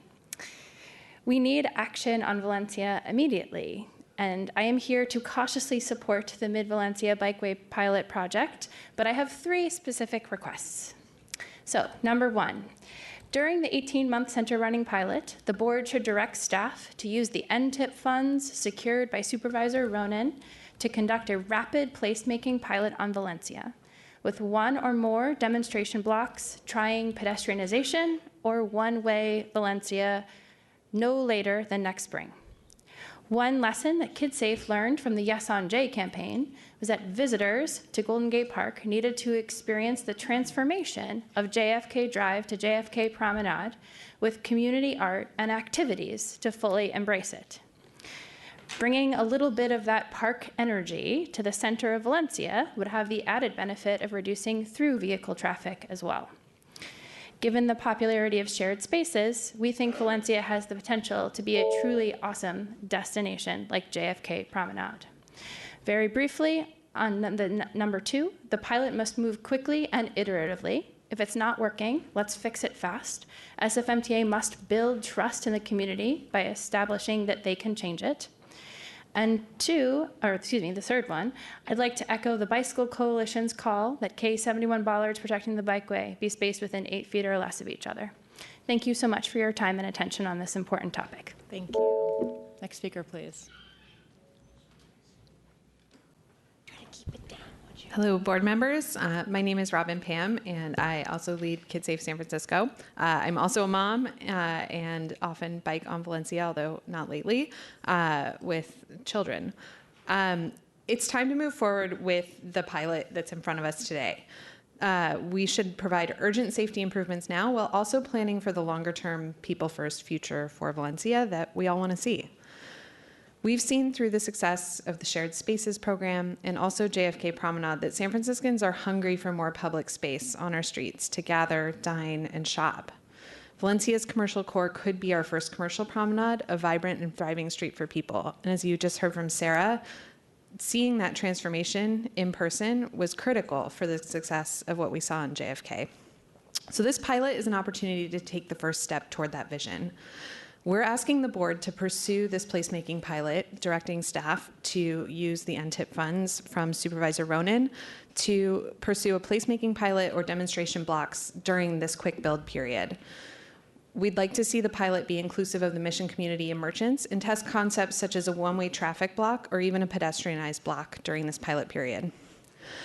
In the short term, given the unusual center running design that is in front of us today, this is a relatively untested concept, we're requesting that the board build trust with the community by reviewing the safety of the bikeway pilot within 6 months of its installation. We think this is critical, that there's a robust evaluation plan in place and that there's a commitment to make changes if the safety metrics aren't met. There should be no turns across the bike lane, no parking in the bike lane, no encroachments, and speeds on the street should be lower than 20 miles an hour because people are legitimately fearful that speeding cars on either side of a bike lane are not going to make them safe. We also ask that you measure bike lane usage as an indicator of how safe the lane is, and particularly, if possible, measure how many women, children, and seniors are using the lane as an indicator of the lane's comfort. When bike lanes are safe for the road's most vulnerable users, people actually use them, so we should see that borne out in the data. Finally, I ask that you complete the southern section of Valencia from 23rd to Cesar Chavez as quickly as possible. There are currently no plans to complete the bike lane in that southern section, so we'd like to see a timeline for that. And I echo the Bicycle Coalition's call to space the K71 bollards to less than 8 feet apart. The pilot that's in front of you today should be the first step on Valencia, not the last. And I really hope that SFMTA is committed to an iterative approach here that will show progress over time. So let's take the first step for safety and progress. Thank you. That's your time. Next speaker, please. Another speaker card, Jake Moffat. Hello, I'm John Clow. I'm up here to support the Mid-Valencia Bikeway Pilot Project with additional safety improvements. As a biker and walker on Valencia, it is clear to me that there's way too many cars, double parking in the place. And we really need either concrete barriers or at the very least, like bollards spaced much closer together for us to even have a safe bike lane there, regardless of whether or not we do a center running lane or we even keep our current lane system. I also want to ask SFMTA to look at street treatments to discourage or disallow traffic through Valencia, because clearly there is too much car traffic on this street that has so many different modes. Also, I would love the SFMTA to consider Valencia as a place to do a future pedestrianized street so that we can have it pedestrianized 7 days a week. Finally, with regards to parking, I think it is really silly that we in San Francisco still subsidize street parking permits. It costs the city $150 a month to maintain each parking space. We should be charging at least that much to the users of our valuable street resources. Thank you very much. Thank you. Next speaker, please. Hi, I'm Jake Moffitt, and I support the Better Valencia plan, and I do not support the center running track lanes. Yeah. I'm a resident here for 12 years, and I've been biking that whole time, and 10 years before that in Fresno, California. When San Francisco introduced Vision Zero in 2014, I was extremely excited. I thought that we were going to do the whole Dutch thing and make it safe. I'm disappointed that 10 years later, that Vision Zero goal has made absolutely zero progress. We're still at 30 plus deaths per year, about 600 plus people who are injured every day. I mean, every year, about 2 per day. The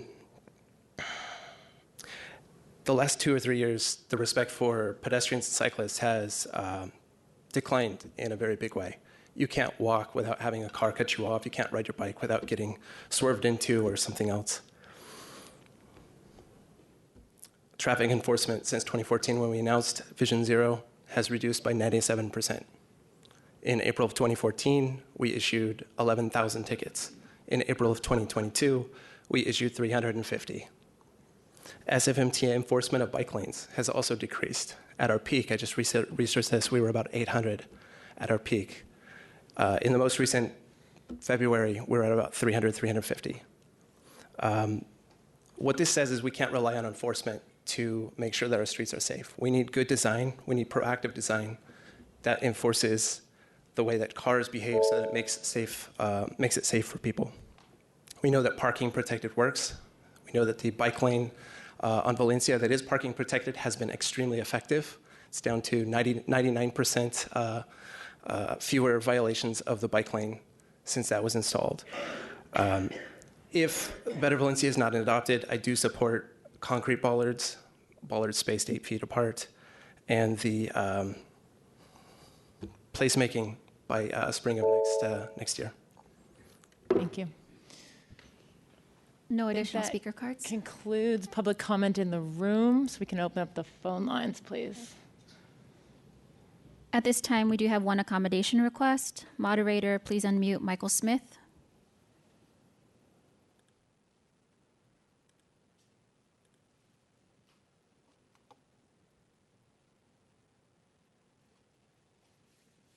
Yes, I'm Michael Smith, and thank you for accommodating remote comments. Though I might never use the resulting Valencia bike lane, I am thankful for being part of the public process, because we need to move forward towards a pedestrianized Valencia to help users of all abilities, as well as the businesses. To achieve this, the SFMTA needs to show that it can implement successful quick build projects.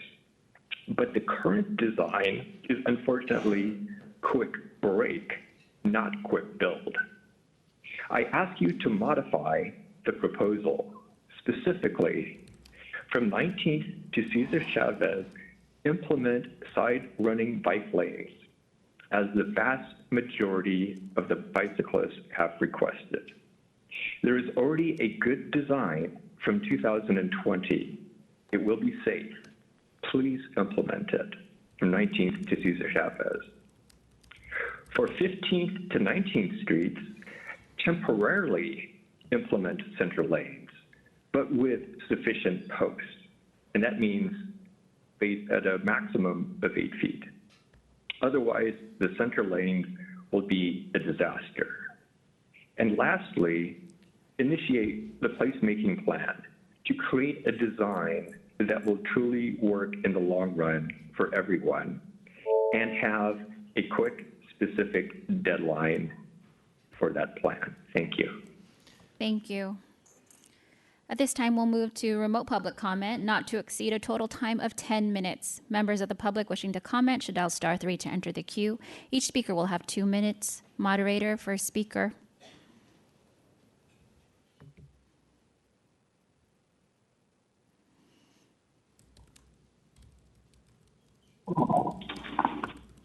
Hi, my name is Tina. I work on Valencia between 14th and 15th. And even though this isn't happening right in front of where I work, I can't help but be concerned about the parking situation and where all that traffic between 19th and 23rd is going to go. I've spent at least an hour, usually on Wednesdays, trying to find parking. And I work at a preschool.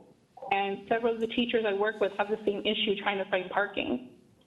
I commute all the way from the East Bay, so I know there's BART, but there's a lot of reasons why I need to drive my car most of the time. And it just kind of seems like I'm all for bicycle safety.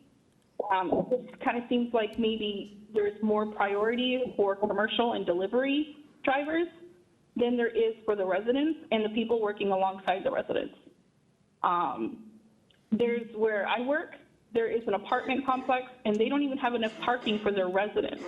So residents have to park on like 15th Street, 14th Street, Guerrero, and there's, street cleaning that takes a lot of that parking away for a good chunk of the time. And then we have to move our car every 2 hours unless we have a permit.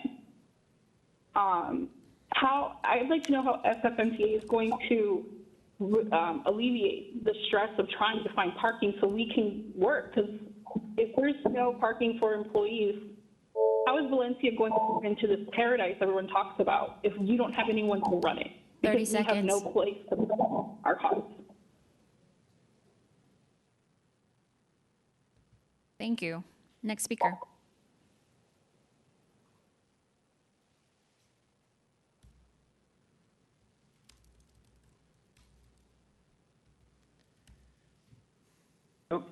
Hello, my name is John Draper. I live up near the Panhandle, but I bike down Valencia pretty regularly. I'm cautiously optimistic about the proposal. The current situation's pretty messy. I'm glad we're trying out some changes, but I wanted to echo all the earlier concerns about how protected the center bike lane is going to be. I can really easily imagine somebody double parking and another car cutting into the middle to get around that obstruction. And bikes have nowhere to go if that happens. If we dodge to the left, we're sort of heading into oncoming traffic. Not a great option. I know there's going to be some plastic posts and some small bumps protecting the lane, but I think that can only take us so far. And if we're serious about preventing incursions into the bike lane, we really do need harder barriers that will physically deter cars from breaking in. So I would really encourage the SFMTA to look into that and give bikes some real protection. That's it. Thank you. Next speaker.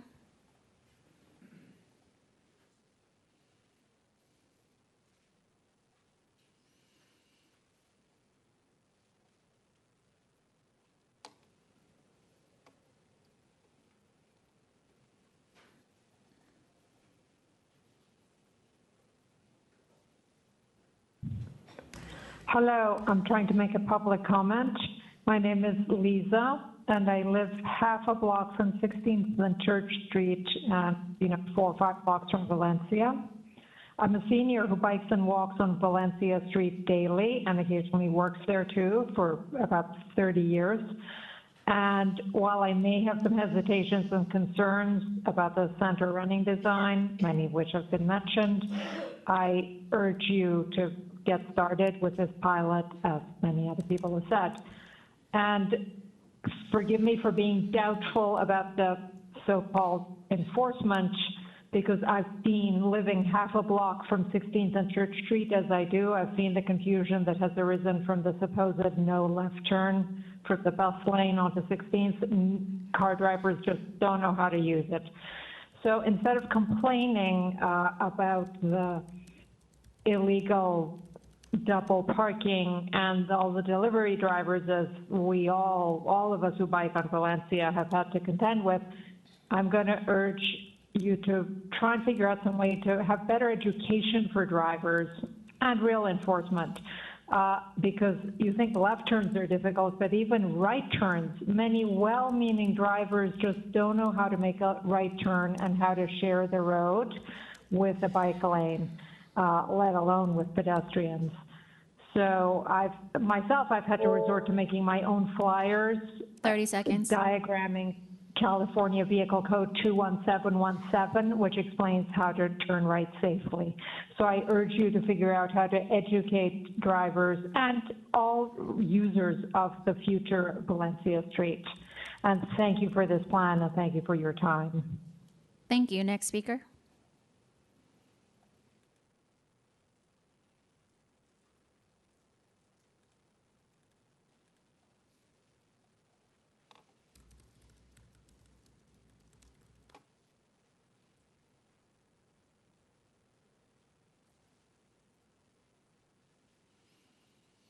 Hi, my name is Gabriela Zamudio.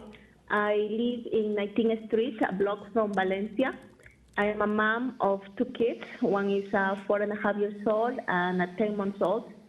And this is my first time actually being involved with this meeting. I have been following, all the thing about the city, but for some reason this time it really hit my heart trying to do something about this. But to be honest, it's not like I'm a fan of all the details of what you're proposing.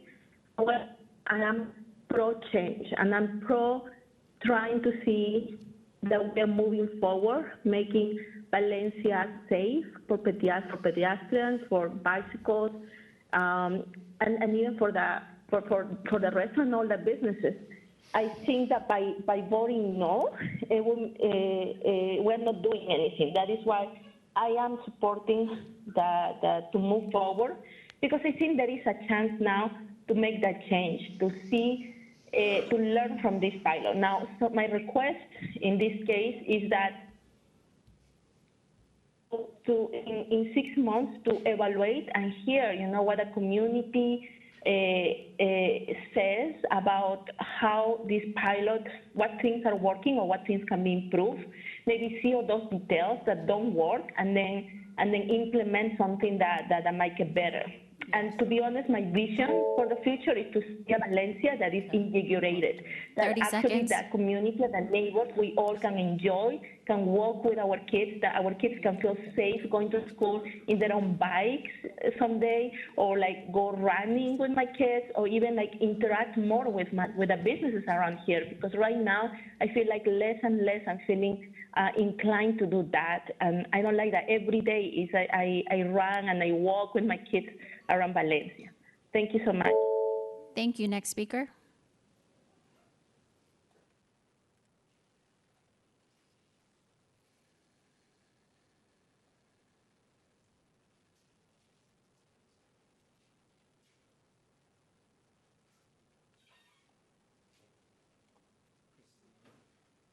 What do we do if there's an earthquake during public comment? Hello? I think vacate. I will need to look that up. Speaker, you have been unmuted. Hello, I'm calling to support the center running bike lane as a first step towards safety improvements. I used to commute to Valencia 5 days a week, and as I continue to bike down there on a regular basis, the current situation is untenable. I think that the center running bikeway is good because it will reduce the impact on parking, and having worked in that corridor, parking can be very challenging for both employees and patrons of business. Thank you. Thank you. Next speaker.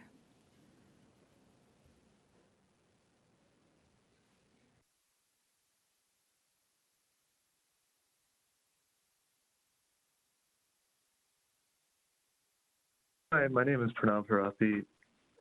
I'm speaking in support of the Valencia Center Running Bike Lane project.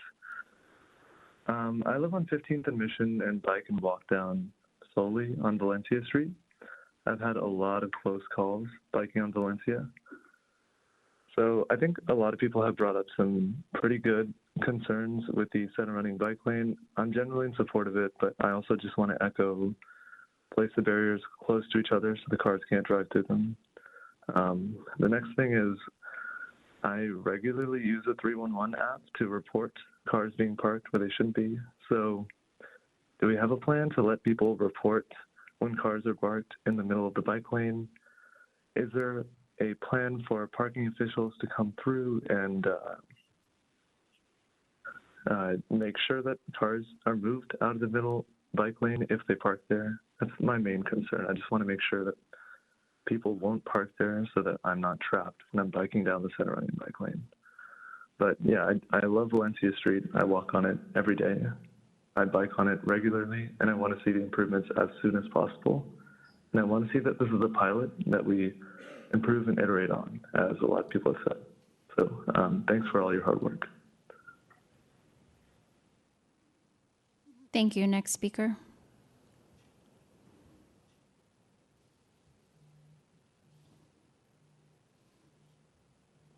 Hi, this is Barry Toronto again.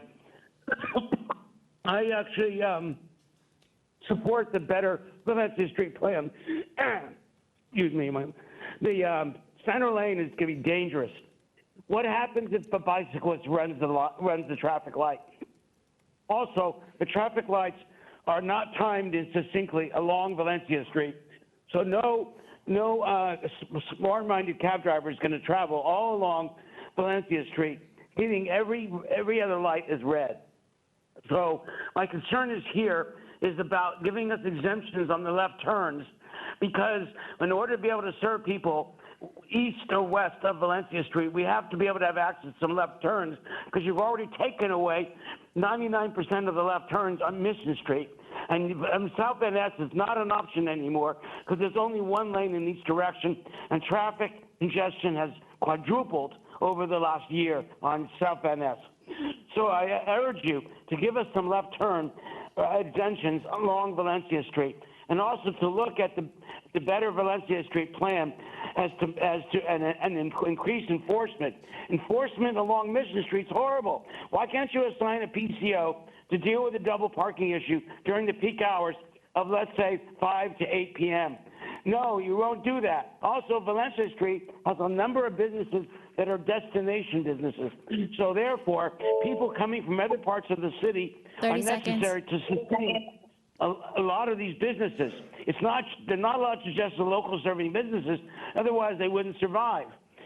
And I know the U-turns are obnoxious, and I can't imagine the problems created by putting the center running lane and what's going to happen at intersections if a bicyclist or other people run lights. Not just cars, but other modes of transportation. Thank you for your time. We need more outreach. We need a lot more outreach. Chair Eakin, that concludes your 10-minute time limit. With that, we're going to close public comment on item 12, Valencia Street. And before we get into the board discussion, I just want to thank you all. I know we're not all in agreement. We're probably not going to make everybody here happy today. But I just do have to say the quality and the caliber of public comment today is extremely high. You have all done your homework. Only in San Francisco would we have be able to hear from the public speaking with such confidence about K-rail, K71 bollard frequency, and driveway and curb cut specifications. So thank you all for contributing and doing your homework. You are wrestling with all the competing uses on this street. You are trying, I can tell, in earnest, to try to solve this. I think a lot of you have spent a lot of time really thinking about this street and bringing us your best ideas. So I just want to thank you all for that. I do want to also note that the next item on our agenda is the Active Communities Plan update, where we get to talk about the network that some of you talked about in your comments. So feel free to participate in that conversation as well if you want to speak about the larger vision. So board members, I'm just going to read off 5 of the themes that I heard through the public comment that we can start with discussion. Then I want to come to each of you to see if there are other themes. First theme I heard is about what is the problem or problems that we are trying to solve? What are the goals and values that we want to elevate above others? And then the design should follow those goals and values. So I want to make sure we talk about that. Secondly is safety. I heard a lot of people say, okay, I'm not wild about this, but if you're going to do it, please do it really well. Please make sure that it's safe. So I want to make sure that we have that conversation about how do we do this, if we go forward with this, as well as possible, and get into topics of vehicle volumes and vehicle speeds as well in terms of a center running. Third is the placemaking pilot. Several people talked about the placemaking pilot that the CTA took action on, but I believe this board can also opine on today the pilot and give some direction to staff about the pilot. Fourth is the time and timeline of the pilot and the timeline of this piece and what comes next in that evolution and iteration of Valencia Street that many of you spoke about. And then fifth is the evaluation and iteration. I think how we evaluate what we're doing, what we learn from it, how quickly we learn from it, how quickly that comes back to this board so we can continue that iteration feels like it's worth our time to talk about. So those are my 5. What other themes did you hear from public comment that you think we should talk about?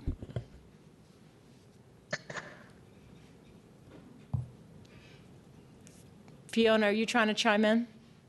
I didn't know how you were going to do this if we were giving input, but I did have an additional thing to talk about, which is we've heard some other projects surrounding in the mission that that the public would, I think, like commitments to based on sort of like the plan for Valencia and the resulting traffic. So maybe we should also talk about those. Okay, I heard you say traffic on adjacent streets and through traffic. For the Guerrero quick build, et cetera, and see if we can get a timeline on that work. And also when the other stretch of Valencia might be completed and talk about sort of like the future of Valencia, as you were saying, Madam Chair. Okay. I'm going to put those under safety, if that's okay with you. That sounds good. Great. What other themes or topics came up that you think we should spend time on? Director Kahina, please. Yeah, so one of the themes that I keep hearing, not just in public comment today, but about this project is this idea that a pilot is not really a pilot. That when we launch a pilot, we're actually implementing a permanent project. And so there is that theme that I keep hearing again, that the public needs assurances that this is indeed a pilot, understanding how we're going to iterate on this project, how we're evaluating it, when is it coming back to the board, how frequently are we getting updates on this. So that piece of it, I think, is something that is fostering a lot of anxiety and concern in the community about just how permanent this is. I did hear a lot from folks today also about outreach and engagement as it pertains to those that live in the residential units on Valencia. And so I think there's still a gap there and a need to address that. I know the person that came today to give public comment on that was also here a couple of weeks ago. So I hope that we could engage with that person a little bit more and just understand how we can engage with that residential unit there. But that is a concern. So I am hearing folks have deep concerns around parking and losing the amount of parking in this proposal and what that means for them. So I just want to raise that up as something I'm also hearing. Pedestrian safety is coming up a lot as well. And so I think as much as this is a project that is going to support bike safety, there are elements in this project that are also helping us advance our Vision Zero goals. And so I think this is something that we just need to speak more about and help the public understand that piece a little bit more. And then I will say, I've also heard a lot from the community about just the sheer number of projects that are happening on Valencia right now and how they're syncing with one another. This speaks to the concern of circulation around Guerrero and understanding of how that's going to be impacted. But a lot of folks have deep concerns about how all the different projects that we have going on Mission Street are speaking to one another and how are they coordinated. Right now, it doesn't seem like they are. So I would love to hear from our staff to better understand what we're doing on that front too, because that's a real need if we're planning for a whole community, which is hopefully the intention of this project as well. Thank you, Director Kahina. Director Heminger. Thank you, Madam Chair. I want to raise, I guess, a broader question about what decision is really before us today, because I think that's important for all of us here, the board and the public, to understand what our range of motion is today. So first of all, I want to thank the staff for giving us some insight into the alternatives they considered. But my understanding is that we really don't have actionable alternatives before us today. Is that correct, Madam Counsel? Yes, Deputy City Attorney Susan Cleveland Knowles. Yes, that's correct. You've got the pilot proposal that has a couple of different components.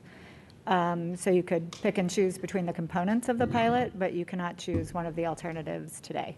But you could direct staff to come back at some But that's at time. a much later date. That's right. Each of the alternatives has what we would consider likely fatal flaws that will require a considerable amount of time to resolve. Well, and so look, I'll just put this in your inbox, Jeff, because there are questions that just don't admit to multiple answers that could be correct. But I think we ought to keep working as a board, as an organization, to try to find places where we can present true choices to us and make those choices based upon the trade-offs. Because generally speaking, we don't have a lot of right and wrong answers in this field, especially at the place where we are in our maturation on a lot of these subjects. So again, for me, as informed by our counsel, the choice is between the staff proposal and doing nothing today. It is not whether the staff proposal is better than everything. It's whether doing what we can do today improves the safety environment on Valencia. And it seems to me reasonable to conclude that it does.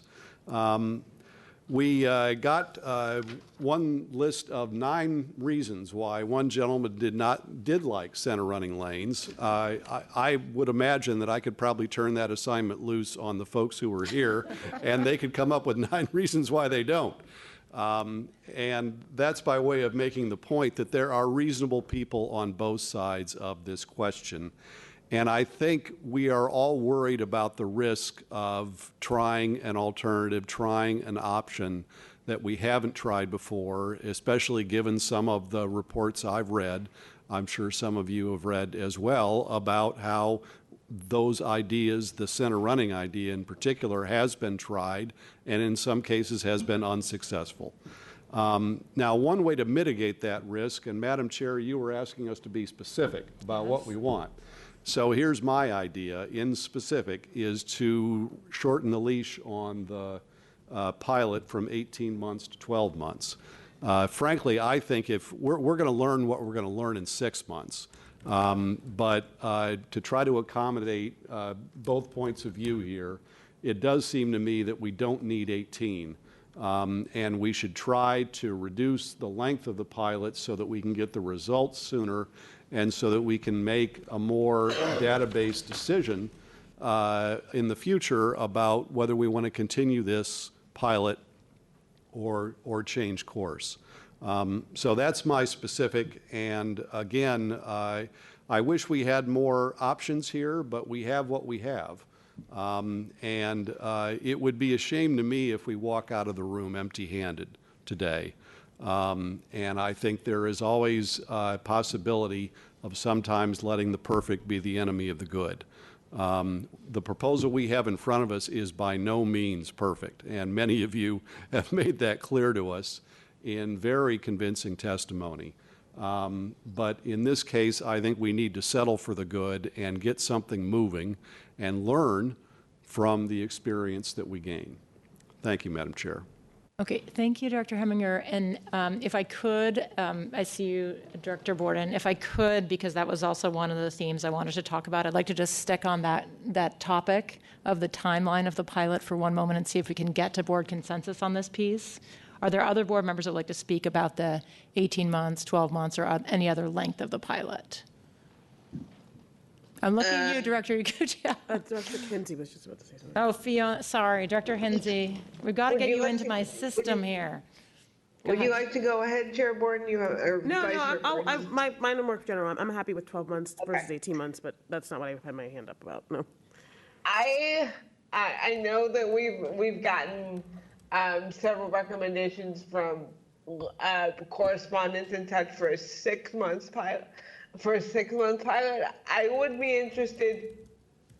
I'm fine with Director Hemminger's 12, but I would be interested to hear from staff, probably at this point, as to what is the soonest you could, that's not 18 months. What is the soonest you feel like you could come back to us with good data? And so that we can make a decision on the fate of the bikeway. So I'll just note that in the resolution, Director Hinsey, there is already a clause directing the staff to come back to us by December 31st. Are you asking sooner than that? I just wanted to see if staff felt that was feasible. I'm fine with 12 months, but if staff feels that it's feasible, then we could go for maybe 6 months or 9 months. I don't know. I just want to hear from staff about it. Okay, do you think that we'll have meaningful data to share back after 6 months is the question, I guess? Yes, so we believe that we would have data to share by the end of this calendar year. The project will take a couple of weeks, anywhere from 6 to 10 weeks to actually install. And once we have the project out there, we'd want to let folks get familiar with the travel patterns out there. So typically we wait until 6 months after installation before we collect the data. And then it does take some time to actually go through that data and produce an evaluation report. Okay. That's fine with me then, to come back after 12 months with an evaluation report. And then I guess my only hesitation in terms of shortening the actual pilot period would be, do you think, again, that the placemaking pilot would take longer than 12 months to actually start implementing?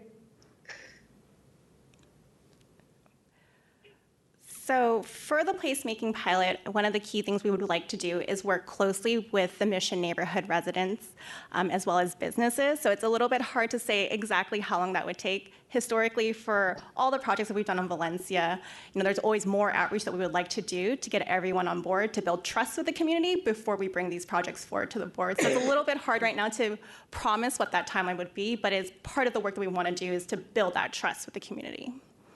Right. At this point, I want to hear what my colleagues have to say on the timeline, but I would be comfortable with giving staff a 12-month pilot, but I'm open to hearing what my fellow board members have to say. Director Borden. Did anybody else want to weigh in on the timeline? I mean, I'm fine with whatever the timeline. I would just say that a couple things. I mean, I don't know if you saw the Mission Local article. Mission Local surveyed 82 businesses along Mission Street, a number of which said they didn't know about the project. Obviously, it's hard to reach everybody, but I think it kind of gets to this place about if we're going to have a placemaking project, why it won't be fast. We had a resident here this time. I think we didn't adequately reach residents. And I think the conversation in general has mostly focused on merchants and cyclists, but not so much on the residents. And so I do think there is more conversation that needs to happen. I am in favor of a placemaking pilot somewhere, and we've even talked about whether or not there was a way to have that be concurrent with the existing pilot on certain blocks, and if there's a way to do that, I think that would be really interesting. I don't know that 12 months versus 18 months, I really kind of leave that to the judgment of staff. If it's more that we want to be able to more quickly move on to whatever the next iteration is, if it's success, something more permanent, or not success, a different direction. So I guess that would be the advantage of moving with 12 months. I will say about this center lane configuration, I was around when everyone was like shocked and appalled at Van Ness BRT going to the center from the side, and it works. I mean, the thing is, no one wanted it, and everyone's like, oh, it's going to be terrible, it's going to be horrible. And Van Ness actually works better than it's worked in a long time. So I personally, the center run for the bus, if not, sometimes I do find myself unsafely crossing the street, so I would say it's not so great for the bus sometimes. But my point is, sometimes things you don't think will work. I also think that, I spend more time on Valencia Street probably than anywhere because I live in Bernal Heights and I spend a lot of time on Valencia Street. I used to run the restaurant association. I'm extremely familiar with the conflicts, and I see the cyclists yelling at and getting angry with delivery drivers all the time. So if we can get rid of that conflict, so you don't have a keg being pulled across your bike lane, I think that's not a bad thing. If it can work out, that would be really wonderful. The zoning is NCT, neighborhood commercial transit, and I point that out because if Valencia were purely a residential street, to me it'd be a no-brainer. It absolutely would be the curbside bike lane. But when you have a mostly commercial corridor, it creates a lot of different conflicts. And that there's a lot of confusion. I got an email from a restaurateur just now that has to change their shared space because of this project, they were told.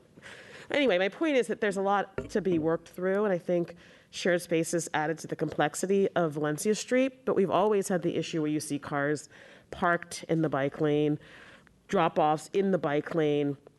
I do think what's really important is how we do the bollards, as everyone's been talking about. We have to figure out a way to make it safe so that people can't come into those lanes. The bus's lanes is different because obviously it's a bus, but if we can figure out the size and how that they are, and maybe they are of a material that scratches a car so that people are really incentivized not to go into those spaces. I think that would be great.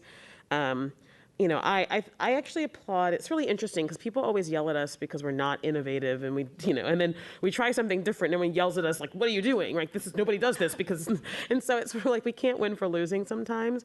But as a person who lives in the neighborhood and sees the ongoing conflict and the opportunity to make it safe, I would feel more comfortable biking on Valencia Street. As a person who's biked on Valencia Street and been doored, if I could ride in the center lanes, especially if there's no left turns happening. I think the other thing I've talked about and to staff is if we can find a way to put local signs or local through traffic only, I think that if we can really stop people from cutting through Valencia Street to get to the freeway or to get to other places, that will also help tremendously because then you'll have less cars overall. And I do think that with the new configuration, there'll be a certain set of people who will just avoid Valencia Street because they hate it. There's lots of people who feel that way about Mission Street and just avoid Mission Street as a consequence. I hope that does help. I do think reducing speed limits is a positive thing. I would love to say more enforcement, but I also know that, today I was literally, I took a taxi to get here. I don't have COVID, I'm just sick.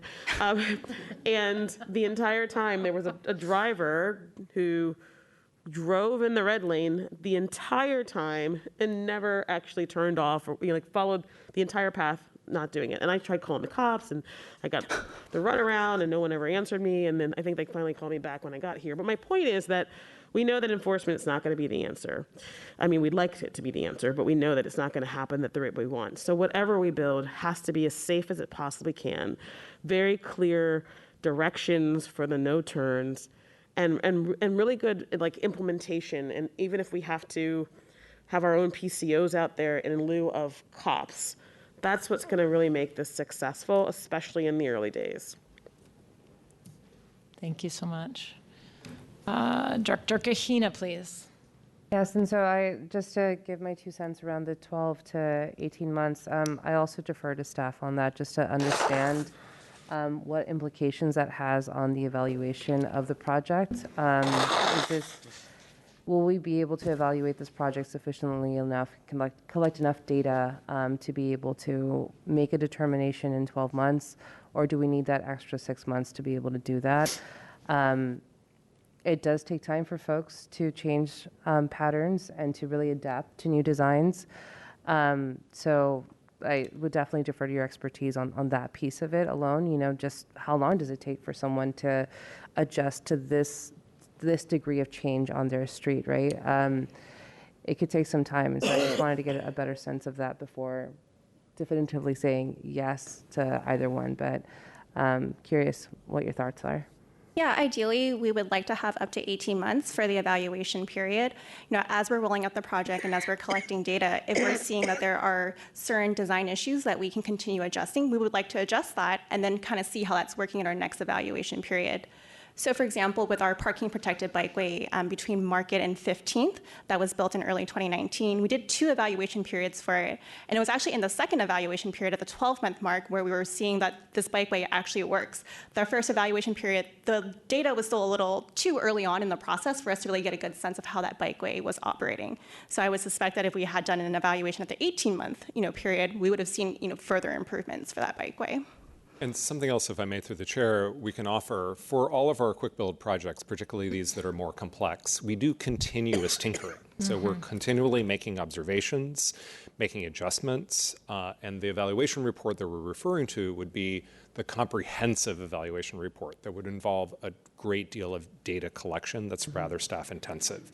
So what I can offer is interim findings along the way. So short of a full evaluation, if we're discovering something's not working as we hoped it would, or something's working better than we thought, then we can double down on the material that's working and remove material that's not. We can make adjustments to solve problems as we go along and report back to all of you and to the public on those interim findings. And could that be done is the frequency of those updates, would it be appropriate for it to be quarterly or every 6 months, or what? I guess what's the ideal balance to strike there? Because I think this board is keenly interested, as is the public, in figuring out how we're iterating on this design as we're collecting more and more data. What adjustments are we making? What are the findings of this? So we understand, is this type of treatment ideal for other streets in San Francisco, or is this just a very crazy idea that we're trying out and it may not work? Yeah, that is a question that I think from a staff perspective, we'd prefer not to have in the resolution, because when those findings arise, like when we make an observation that causes us to change the design approach, we can't predict when that would happen. And we would want to come to you whenever that occurred, rather than on a fixed schedule. So I think the commitment that I can make to you is making sure that we are regularly updating you on our observations and as we are making adjustments, and what our findings are as we go along. Well, maybe I'll just throw out a solution here. So we've already committed to roughly 6 months, right? That's what you're saying. You're going to get it on the ground, do some evaluation. You're going to bring us back your 6-month findings. What I'm hearing you say, Director Heminger, is you're more comfortable with a 12-month pilot than an 18-month pilot. My concern with that is, let's say we get through the end of 12 months, the larger NTIP process is not concluded in terms of the grander, more inclusive, maybe more transformative design for Valencia. I don't then want to take it out and go back to how we are right now. I want to be really clear about that. We've heard many people say today it's a scrum out there. I used to bike on Valencia, but I don't anymore because it's a mess out there. So maybe I'll ask you, because you introduced this motion, if at the end of 12 months the new design is not ready, what would you be proposing? Well, my sense is it probably would be. And look, I'm not going to die on this hill, but I think someone mentioned the fact that folks sometimes look at our fairly lengthy pilots and say, you're not doing a pilot, you're just implementing a project and calling it a pilot. And I think the longer our pilots get, the more we're feeding into that perception. Now, if it's a question of the staff just not physically being able to get the work done in 18 months, that's one thing.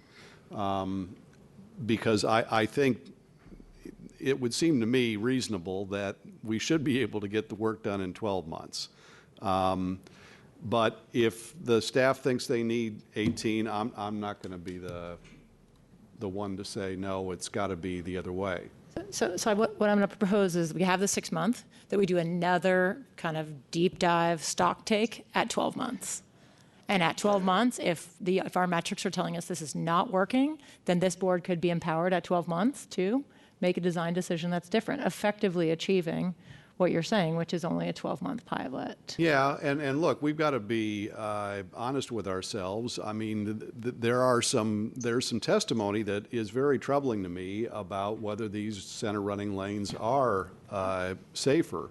And if we do see any kind of significant increase in fatalities or in injuries, we're not going to last till 12 months. That's right. We're going to stop it sooner. So again, just along the lines of trying to reach out to the folks who have very legitimate concerns, in my opinion, about this approach, one way to mitigate that risk is to make it shorter and make a decision sooner. And it could be that decision is taken out of our hands by the actual pace of events. So, again, if I can ask a question. Can I just have Director Yukutio weigh in, and then I'll come to you, Jeff? Just on the matter of the length of the pilot, I think we should limit it to 12 months because I think it gives, listen, I mean, our staff has a lot of projects that they're working on and a lot of focuses, and there are a lot of fears about this pilot. I think it would create, I guess, a pressure to get it all done expeditiously, which has not been what we're known for doing.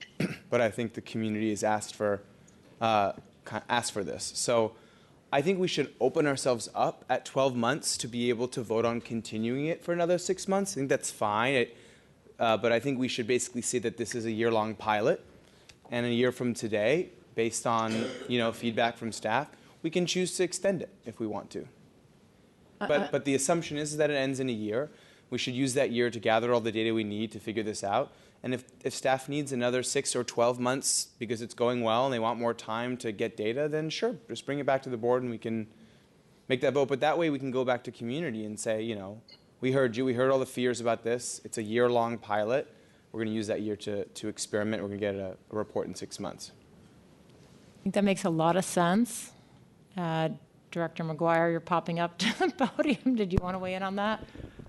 Well, I just wanted to clarify that we're talking about the pilot, the core pilot legislation from 15th to 23rd Street, and not the placemaking pilot within the pilot, which I don't think will be complete to the point where it will have any evaluation available after 12 months. So we'll have lots of information about how the bike lane is performing, the traffic safety, the loading, all the things you heard about today. We'll definitely have the 6-month report and the 12-month report. The placemaking pilot, if we do it in an inclusive way like we've been talking about today, will likely just be getting started at that point. So there's not as much we can learn from that. And of course, that's something that is going to inform the long-term design for Valencia. And Director McGuire, sorry, for members of the public, can you explain what this placemaking pilot within a pilot is? I think there's been a lot of chatter about it in public testimony in here, but I think folks generally don't understand what that means. Okay, and I may ask Kimberly to help me with the details here, but fundamentally, Supervisor Ronan at the Transportation Authority has put together, has provided funding for us to do a traffic study to support a long-term vision for Valencia Street. To get past the debate we're having now and figure out when there's money for a capital reconstruction, what does the street look like? Part of that legislation also asked the MTA to do a short-term pilot, which I think many of us are calling the placemaking pilot. Many of the stakeholders today call it a placemaking pilot. It's an opportunity to take 1 or 2 blocks within the pilot we're building here and create some potentially car-free, potentially new road configurations that weren't considered in the materials you saw today. So it is a small pilot within the larger pilot from 15th to 23rd Street. And typically when we do placemaking projects, we do have a community process to kind of understand, to develop that pilot, correct? Just trying to understand how the timelines are merging with one another. Yes, so with the NTIP funding, what we would like to do is study those long-term visions for Valencia, so those alternatives that were shared in the presentation today. Following that, we want to make sure that we're sharing with the community what those traffic and circulation impacts could look like with those different bikeway configurations. And then from there, work closely with the community, businesses and residents and people who are traveling through Valencia to kind of understand what their preferences would be in terms of what kind of placement we would like to have on Valencia. So as Tom said, we would be testing out one of these designs on a few of the blocks within this kind of bigger 18-month or 12-month center running bikeway pilot.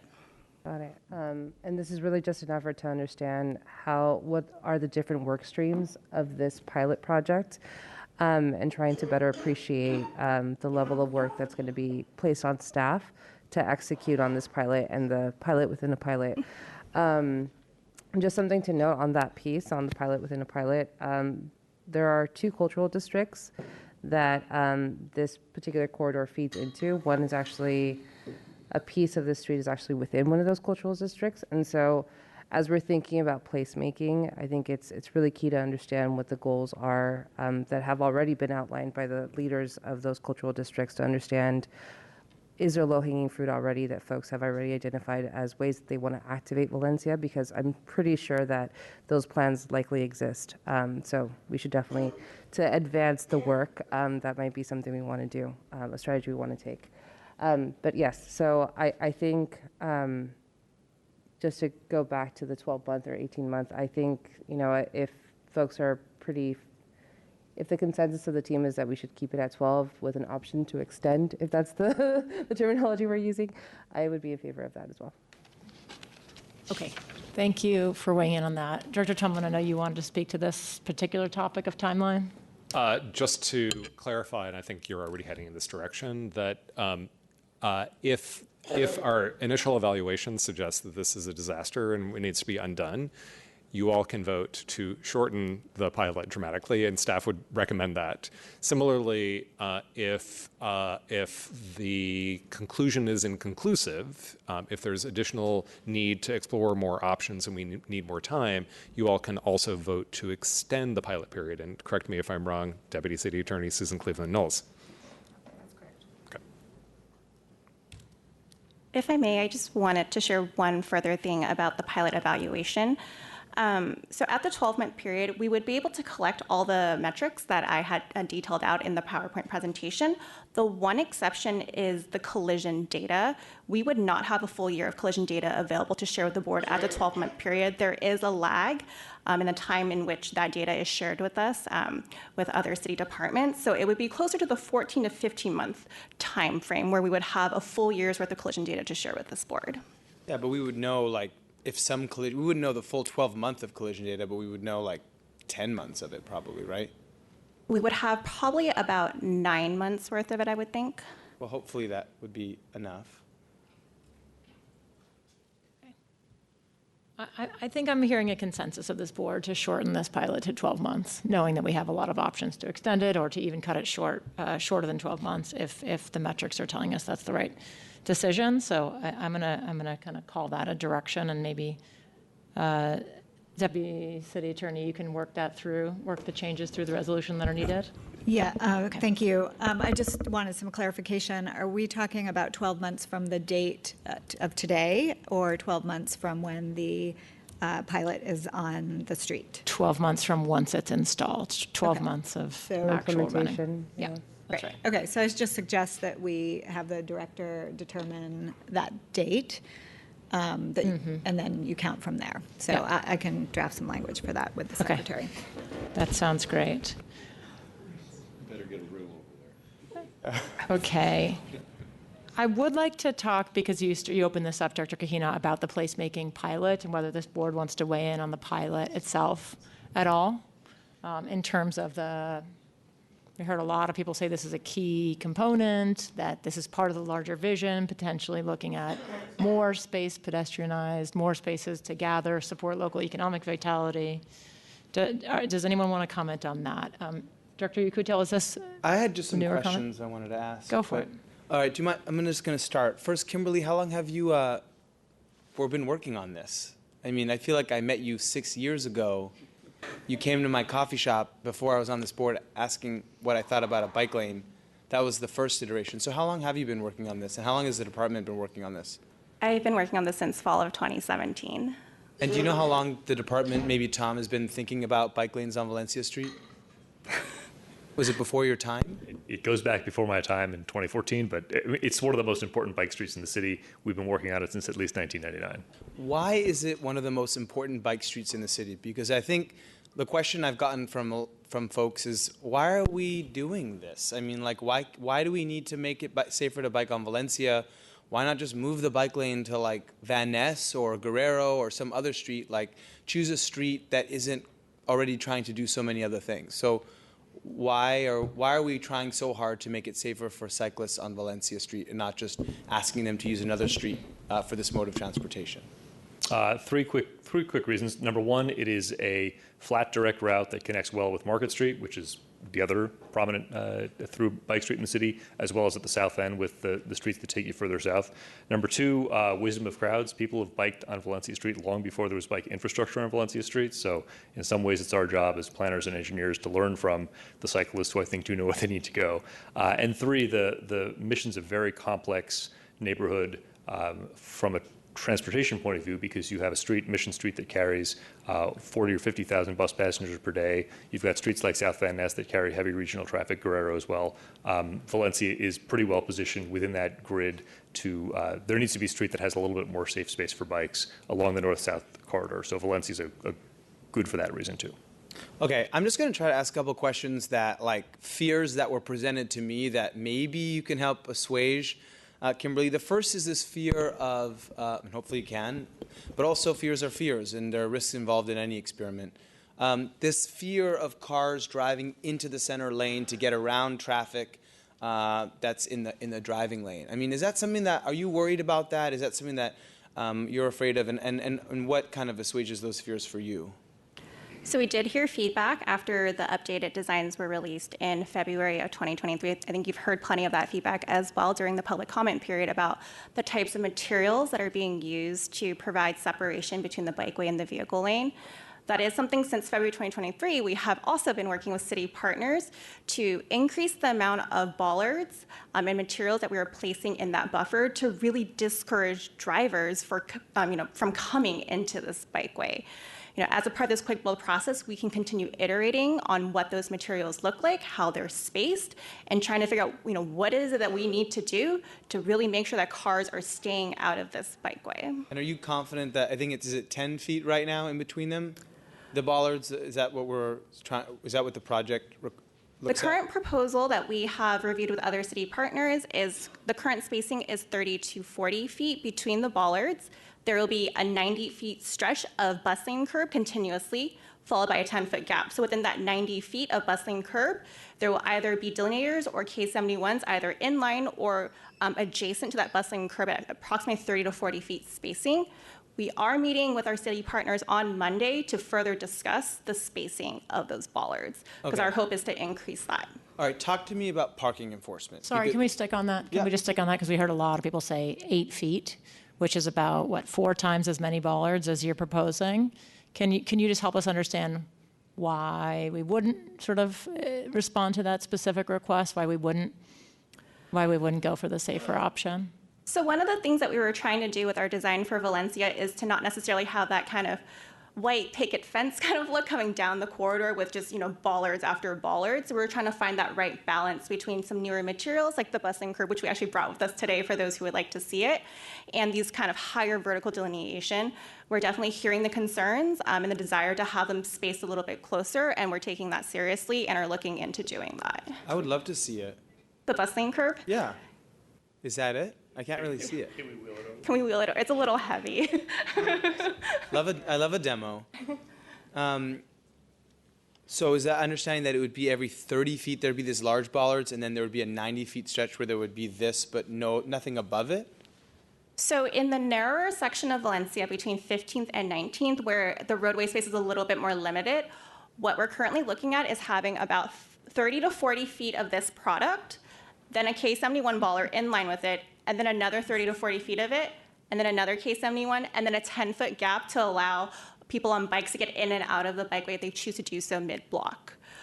in the section where we have more space on the roadway, the proposal is to have 90 feet of this bus lane curb, and then adjacent to it, about a foot away, we'll also have a number of delineators or K71s approximately every 30 to 40 feet. And again, we'll still have that 10-foot spacing to allow folks to get in and out of the bikeway. And do we have the flexibility to like add a bunch more bollards if we see that it's not working or we see that cars are in it? I mean, it looks like there's like orifices or holes. I don't know what the proper word for it would be, but Yes, absolutely. We can definitely continue iterating on it. And if we're seeing certain locations where we just need to add more bollards or more materials to really send that message of you should not be in here as a person in a vehicle, that is definitely something we're able to iterate upon in this project. okay. Do you want to ask more questions about the bollards? I just want to make sure everybody's aware that in our resolves clause, there is specific direction that we're providing to the staff that they should implement sufficient protective measures and materials to ensure that vehicles are not able to obstruct that lane, and to do that on a continuous basis, and to take any means necessary to ensure that the bike lane remains free of obstruction. So I just want to understand, you've got a lot of things on your plate. What is this really going to look like in terms of that continuous monitoring and iteration that you're talking about, these continuous tweaks? Is that like a weekly or a monthly? We're going out to visit, or are we using social media to see if there are obstructions? Like, how are we going to make good on that pledge that this is going to remain free of obstructions?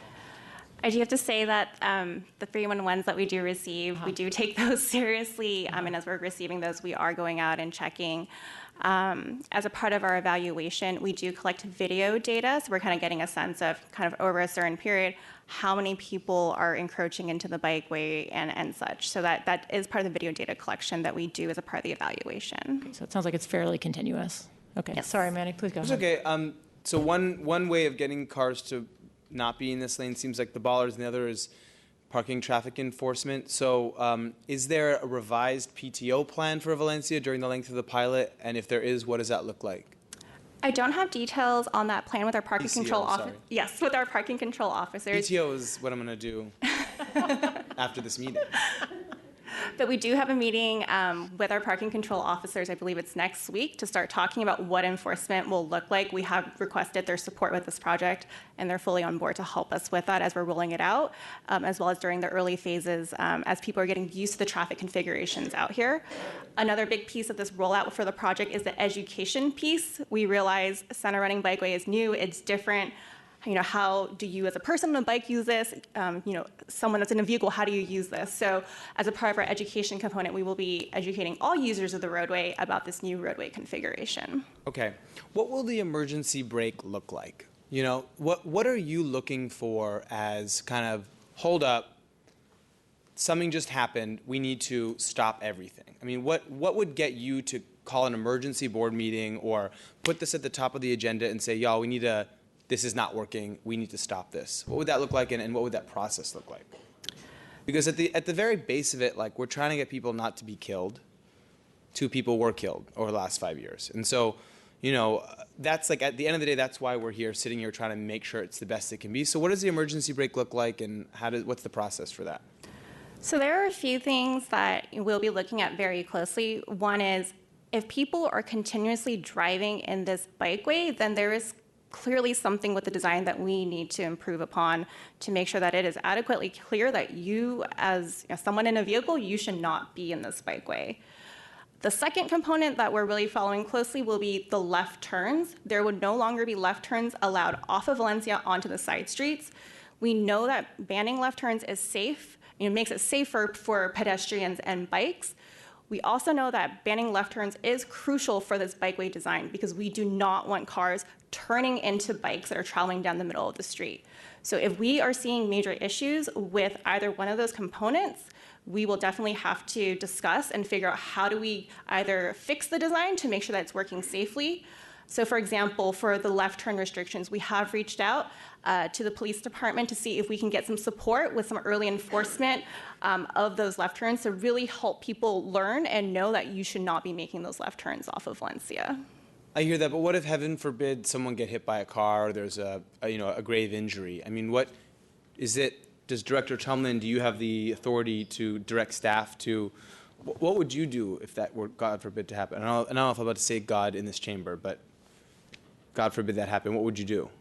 Well, it depends upon we would look at the causality and other factors. We would do a full investigation as we always do. And depending upon the circumstances, we would either make an adjustment or, if there was nothing that we could do about it, we would do nothing. We could also have some data that we couldn't predict that would say, you know what, the center running design is worse than the previous design, and we can make a decision to rip the whole thing out and start over again. Got it. Tom, you've been thinking about Valencia a long time. What do you see as, what is an ideal long-term vision for Valencia in your mind? So I think an ideal long-term vision for Valencia requires us to bring all the things that are out of balance in the street back into balance. And that probably means net less through traffic, because it's a street that's such a destination, everybody who spoke today testified to it's such a wonderful place to come and be. But it's going to require some capital investment too. The traffic signals are very old. Kimberly has done incredible creative work, and she's hampered by the fact that our traffic signals cannot support the kind of multimodal designs that we do on other streets. So upgrading the traffic signals, thinking more about the public realm, beyond just the traffic. I think that's the ideal. But it only works if we can bring all the pieces into balance, and long term, that's going to mean figuring out what the right amount of traffic volume we could accommodate on the street is. Okay, I have a couple questions on that might be most appropriately directed towards Francesca about the loading. I don't know if you want to answer them or Francesca does, but the schematic that we saw about the new commercial loadings had it ending at 11, but I know in the staff report it's far more complex than that, and so I guess I just wanted to hear your plan for, I know it's block by block, but when are we planning on ending general commercial loading, which is 30 minutes, and converting into the 5-minute Uber Eats kind of Grubhub loading? Sure. So when we created the curb management plan, it really was a bespoke plan where we looked at what are all the uses on each block, what kind of demand do they generate, when do they generate that demand, and really tried to tailor it to the specific needs of the block. So depending on the block and even the side of the block or the end of the block, it's going to be a different configuration. And so some areas it may end at 11 a.m. and then you're going to switch to our general loading zone, which is a 5-minute zone that any type of vehicle can use, because we saw that there was a lot of maybe lunch demand from a restaurant. Then there are other places where we were really seeing more evening demand, either for dinner restaurants or event venues. So the commercial loading will go until our typical 6 p.m. and then switch into either passenger loading or our general loading zone. So it really is going to vary based on where you are in the corridor and what types of needs different businesses have. Which cross streets are getting metered parking that didn't have them before? I think Tracy might know better off the top of her head, because it's a little bit more complex in that some side streets have one side metered and not the other side metered, and then some side streets have no meters on either side. So yeah, I don't know exactly off the top of my head. I'd have to look it up, but the ones that already were metered were 23rd, one side of 23rd, 17th, and I think 19th. So 20th, 21st, and Liberty and Hill, I believe, off the top of my head. Can we talk about Liberty for a second? Because as we know, the folks that live on Liberty are very vocal, and they have expressed a lot of concerns about this. What I would love to be able to do, just like we've done on some of the slow streets, is just come to them with data. They're really worried that there's just going to be a ton of cars going down their street to cut through to Guerrero. Do we have a plan to just track if there's going to be an increase in cars on that street? Well, the volume. Yeah, I guess. Where are you guys measuring the volume? Yeah, because we are going to do tube counts, so I guess that'd be a question for Kimberly if we can add perhaps that onto that street. Yes, so as our part of our evaluation, we are collecting vehicle volume data. Are we doing it on Liberty? Yes, we can do that. We can, or so we are. Okay, so that's. Yes, we are. Okay, great. I think it'll be great for the Liberty Hill residents, those are in the room, to know that we're going to do that, and that we are doing evaluations at a 6 and 12-month period, and we'll be able to look at that when we talk back. I only have a couple more questions.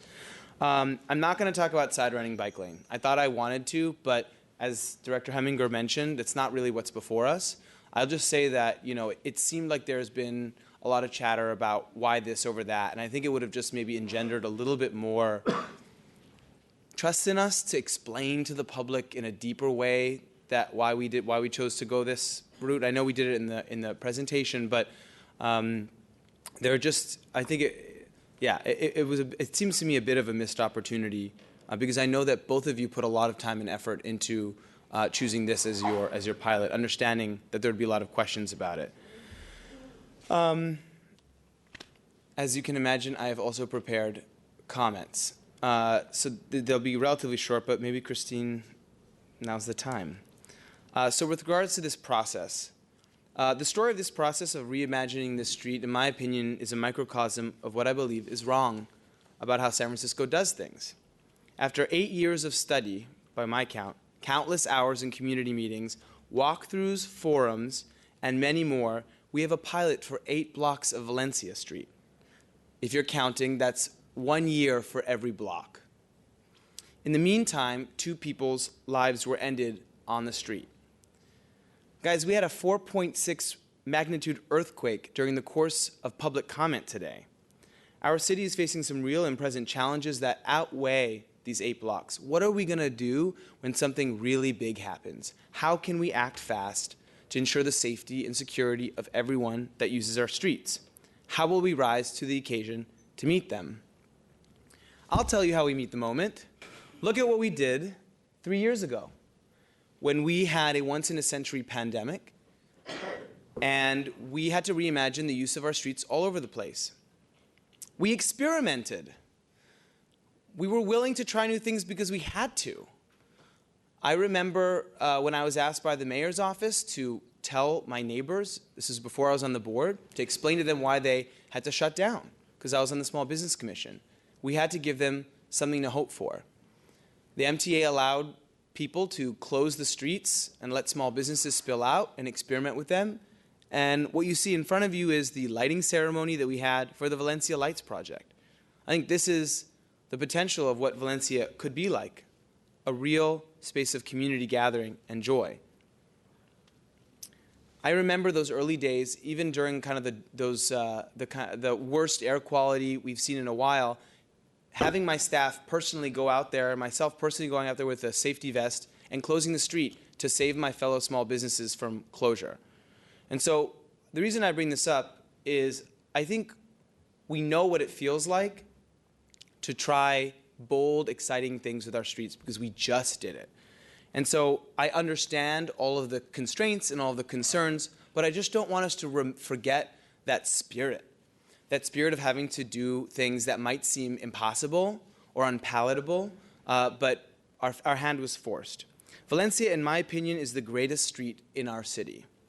Its street life represents what is best about San Francisco, a true mix of new and old, San Franciscans, high and low income, innovators, and immigrant restaurant owners. The kind of street where a gay Jew with a dream can try his hand owning a coffee shop of his own. It is a magical place. It is my firm belief that we are, with all of the new uses of the street, we are trying to do too much with too little space, which is why I'd like to use this timeline to do the necessary traffic study to evaluate turning it into a one-way street. We talked about the placemaking pilot. I know we can't necessarily finish it, but it just seems like we're trying to do too much with too little space. In my estimation, the community is divided. I'm a merchant. The merchant community is divided on this pilot. Some love it, some hate it. I think it's messy. I think it's risky. I think it could totally fail. But like I said, San Francisco is known for its spirit of innovation, of new thinking, and I would hate to be a part of a board that wouldn't allow staff to try something new. The worst thing that could happen is someone gets hurt, and it sounds like we have opportunities to evaluate it constantly to make sure that if that does happen, we can change it. So I say, let's give you a shot. Let's see how it works. Staff has asked us to give this a try, so I say let's try it out and plan for a better future for the greatest street in our city. Thanks. Thank you, Director Yukutiel. Are there other board members I want to be cognizant of you? Director Hinsey, would you like to speak? Well, I don't think I can top that. Are we taking general comments at this time? I don't care. Yes, why don't you just cover your comments? That sounds great. Okay. So I think I, along with many members of the public, Chair Egan, you asked us to sort of take notes and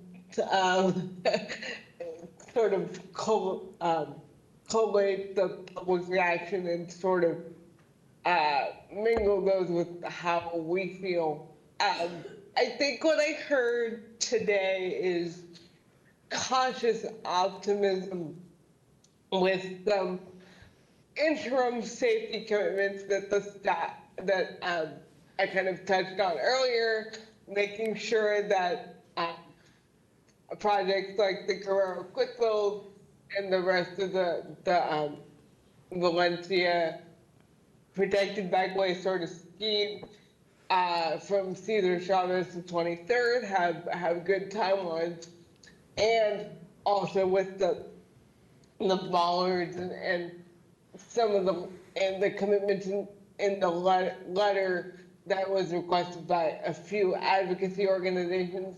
I think if we talk about those and if we talk about safety in the mission as a whole, sort of as Director Kikina alluded to earlier, I'm comfortable approving this with a 12-month pilot with sort of an option for a 6-month extension, having staff be cognizant of developing a placemaking pilot and sort of keeping into account the NTIP funds and the sort of the study for the long term of Valencia. And I think that we need to do everything we can to ensure that, as many of the public have said, that this is not the last hearing on Valencia. And I remember this is one of the first projects I was briefed on when we got on the board. I sat with Director Ukitil in one of his briefings. I do think that staff has really tried hard to accommodate the many sort of curb uses and pressures that are on Valencia. And I think, with all of that said, I think staff deserves a shot, and I think the board will come up with a structure that will impose some sort of safeguards onto staff, if you will, to see if we decide that it goes off the rails, we can either not extend the pilot or terminate the pilot. But I think this is a well thought out proposal, and I think we should give it a shot. Okay. Thank you so much, Director Hinsey. Colleagues, I'd like to put forward, based on this conversation, a couple of specific additional resolutions for our additional resolved clauses for our resolution that would try to speak to some of the pieces that we've heard today. And one of those is around speed and vehicle volume. I want to observe and applaud staff that during the Slow Streets program, you came to us and said the best way we can guarantee that these streets are safe and slow is by using 2 metrics: total vehicle volume and vehicle speed. And we debated what those metrics were, but those were your recommendations to us. Board, don't tell us we need bollards this frequently or need this many diverters. These are the metrics that really matter. So we've heard a lot of people talk about Valencia as a place for placemaking, safe biking, safe walking. We've heard people talk about the need for parking on Valencia. I haven't heard a lot of people say Valencia should be a through street that people use to drive quickly on to access freeways. So I would like to honor that feedback around what is the best use of Valencia and ask you all to go think about vehicle volume and speed and actually come back to us. Maybe we can do this at the 6-month mark. Come back to us with some recommendations for some target vehicle volumes and speeds that this board could approve that would be in line with the goals of the placemaking, local economic vitality, and a safe street for walking and biking. And so I wonder what my colleagues think about that framework of the slow streets approach as applied to Valencia Street. I would just say if we're going to have staff come back in 6 months with kind of some updates, I think it should not take 6 months to figure out what a placemaking pilot should look like, where it should happen, and how it would work.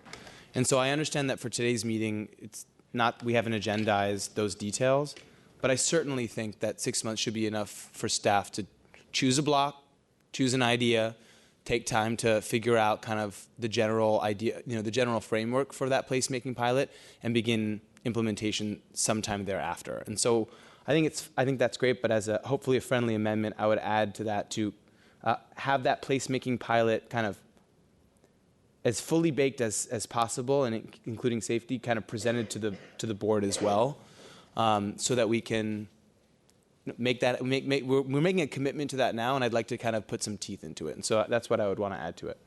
That would be responsive to the public comment we heard asking for that pilot to be on the ground by spring of 2024. Yes? I'm in support. What do other colleagues think about that idea? As it pertains to the pilot, Placemaking pilot, right. well, first let me address the initial point about modeling this after using the slow streets metrics to evaluate this project. And I think a lot of the comments that I'm hearing from the public and from the community are around pedestrian safety. And as much as this is a project that, again, is promoting bike safety, pedestrian safety is really something the community feels quite passionate about. And so I would love to see, how we can take this even further, right? What I've heard from the community is that folks would really like to pilot scrambles at particular intersections. And they really see that as a value added to this project. I understand we're constrained in being able to launch something like that because it does require some capital investments, and the signals aren't the best, they're outdated, all those different issues that Tom also surfaced when he was speaking just a moment ago. That said, I do think placemaking is also an opportunity to try to use some of the tools in placemaking to try to advance some of those pedestrian safety elements. There are a lot of different treatments that are used in placemaking projects to help advance those things. It could be anything from, painting an intersection or, any sort of different sorts of interventions. And so I would say that if we are considering different proposals or different intersections for placemaking, that we make sure that we prioritize one of the goals for that placemaking strategy to help us achieve some of our Vision Zero goals for that corridor with those elements. I think if we have dollars to invest in this particular corridor, we have to make sure we're investing them wisely and that we're using them to advance our greater strategies. And Vision Zero is front and center on that front. So I would say that if we are thinking of, trying to, jam pack as much as we can into a singular resource, that Vision Zero is really our North Star on how we use those funds. Yes.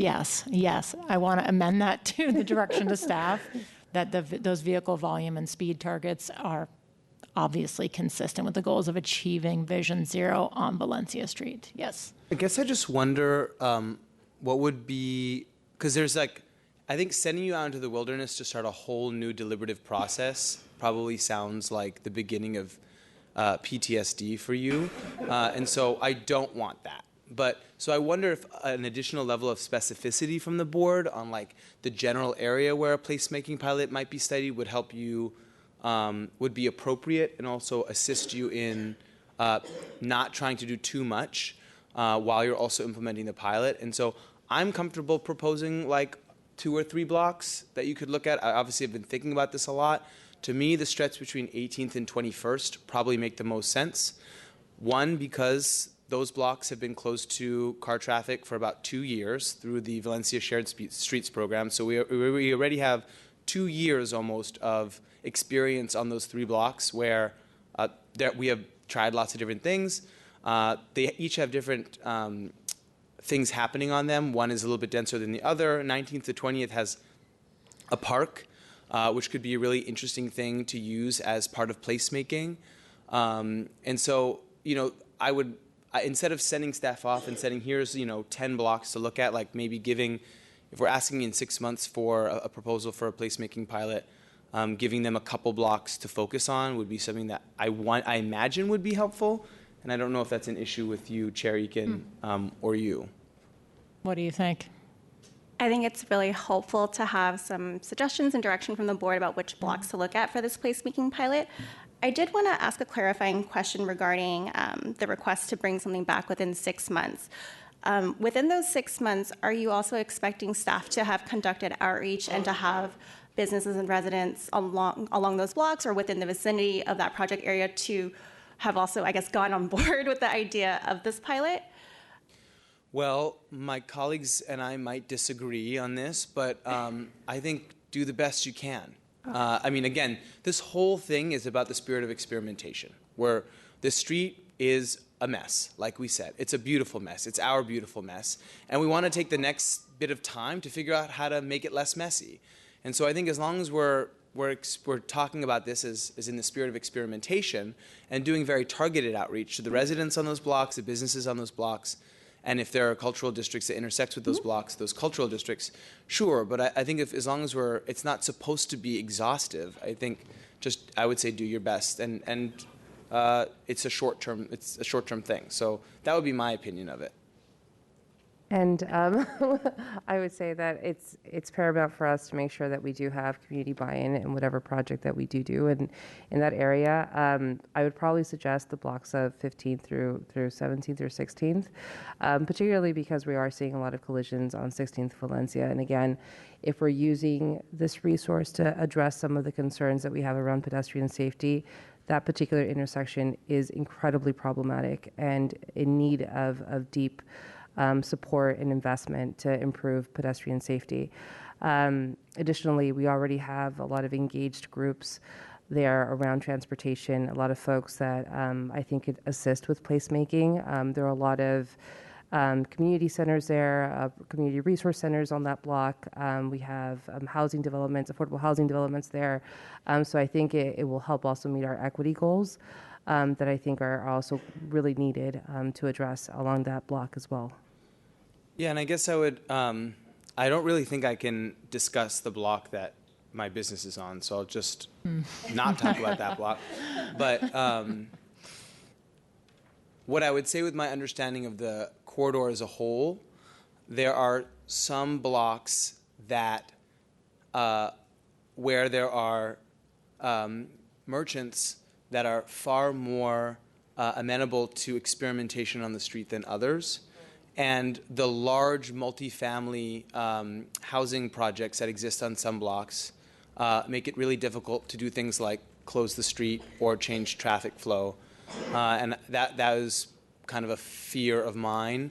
And so I guess what I would just want to drill down on, Director, is the difference between pedestrian improvements to make the pedestrian experience safer, and really like experimenting with how you use what's happening in the middle of the street as a way to reimagine how cars interact with what happens on Valencia Street. Absolutely. Because I don't disagree with you. I think we need to make, especially the areas around that part of the core a whole lot safer for pedestrians, but it seems like they're two different things. Well, no, so I think especially in those blocks, right, you have a lot of seniors, a lot of families that navigate that intersection in particular. It's also a street that connects to BART, so you are seeing a lot of foot traffic there. And that's where we're seeing a lot of that tension between pedestrian and vehicle or bike.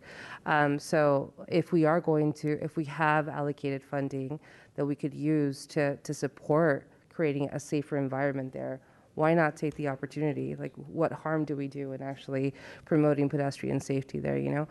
And I would say, you know, in terms of the groups there that, in that particular block that I suggested, this is an opportunity to build trust. It's an opportunity to re-engage folks that perhaps haven't been engaged in the process previously. And I would venture to say that they probably would be supportive if we are taking that approach in investing in their block in an intentional way. We heard folks from the housing developments that, you know, they did not feel engaged in this process. I've heard folks that have nonprofits on that block that also did not feel engaged in this process. Why not engage them, you know? Though I would say that isn't there a lot of changes to the pedestrian experience that's part of this bike lane pilot already, including on all those intersections, like massive daylighting, redoing the crosswalks? I mean, it seems like that's already part of the plan. But that placemaking is a little bit different. It's not the placemaking pilot as it's been described to me is less about like making pedestrian safety and more about creative uses of what's happening in the middle of the street. It can have a dual purpose. It can. And so I think, again, if our North Star is Vision Zero, if our North Star is ensuring that our corridors are safe places for folks to walk, bike, drive, I think that's what we need to start chasing. So I think it's important for us to make sure that if we have any sort of investment in our streets, that we're using it to advance our Vision Zero goals. Sure. I mean, I don't think we need to belabor the point. Perhaps we just add that block as part of one of the potential blocks that you study. I just don't want to be overly broad in the recommendation. So yeah, 3 blocks to consider. What are the 3?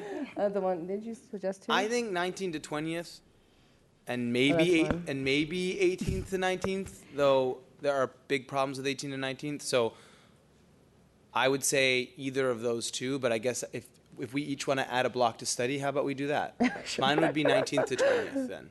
What would yours be? 15th to 16th.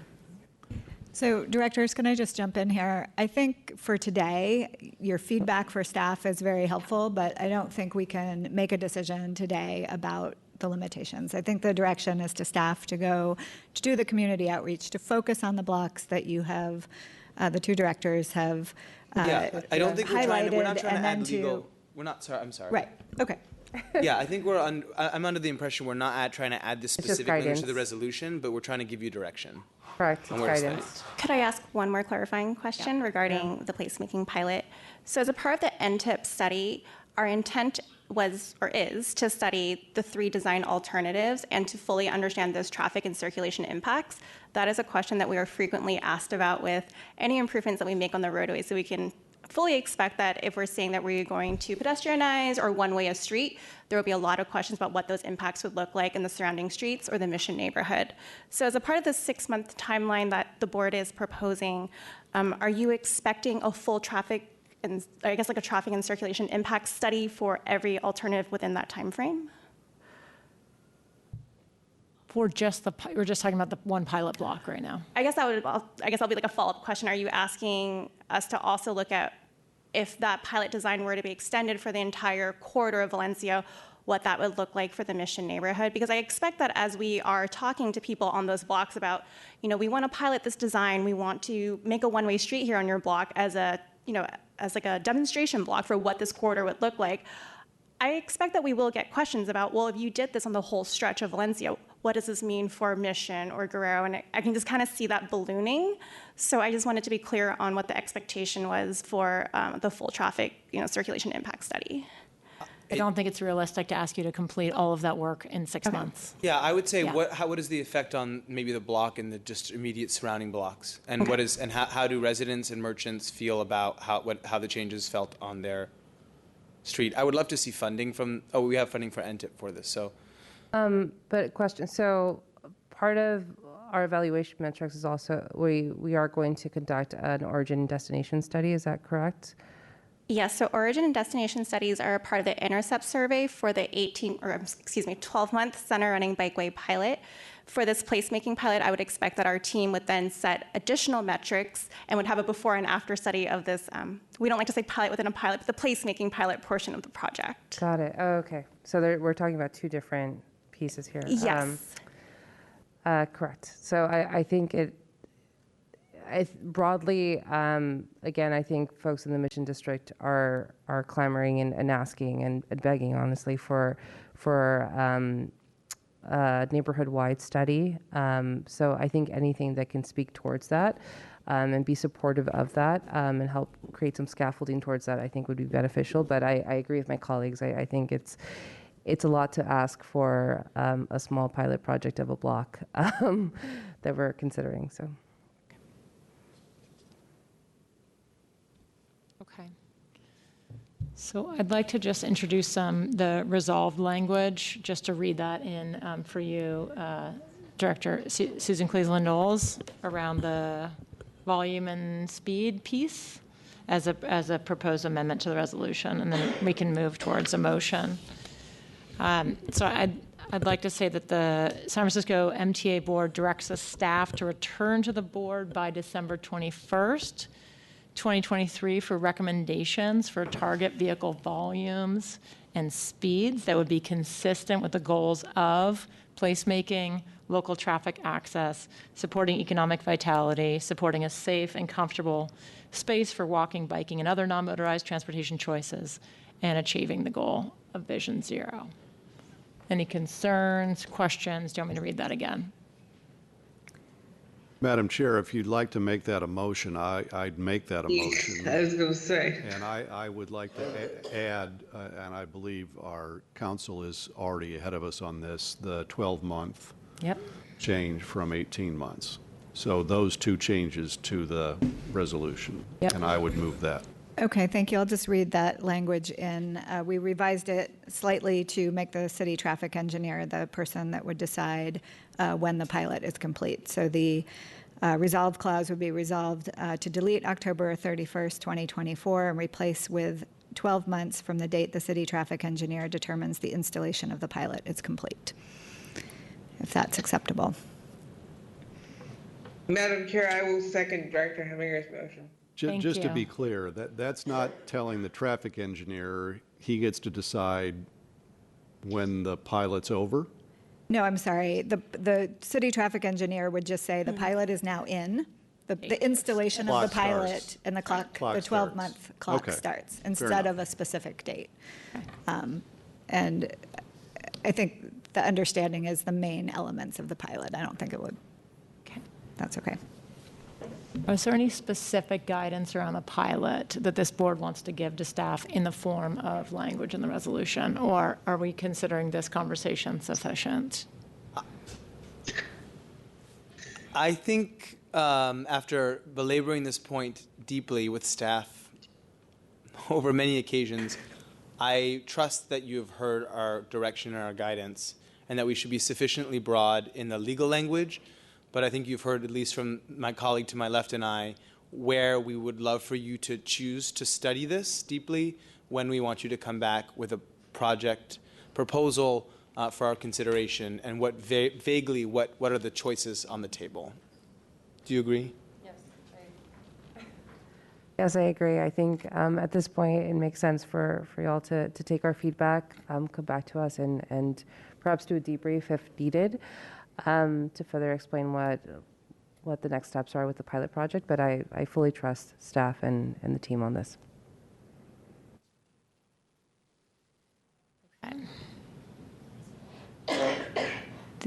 The only, and I'm so sorry, Director Borden, that you're so sick, and I want us to get to completion of this as soon as possible. The only other question or kind of theme I wanted to raise is in the event, Director Tumlin, that this is very unsuccessful, that in 6 months we find metrics are all going in the wrong direction. I want to think through what we do then.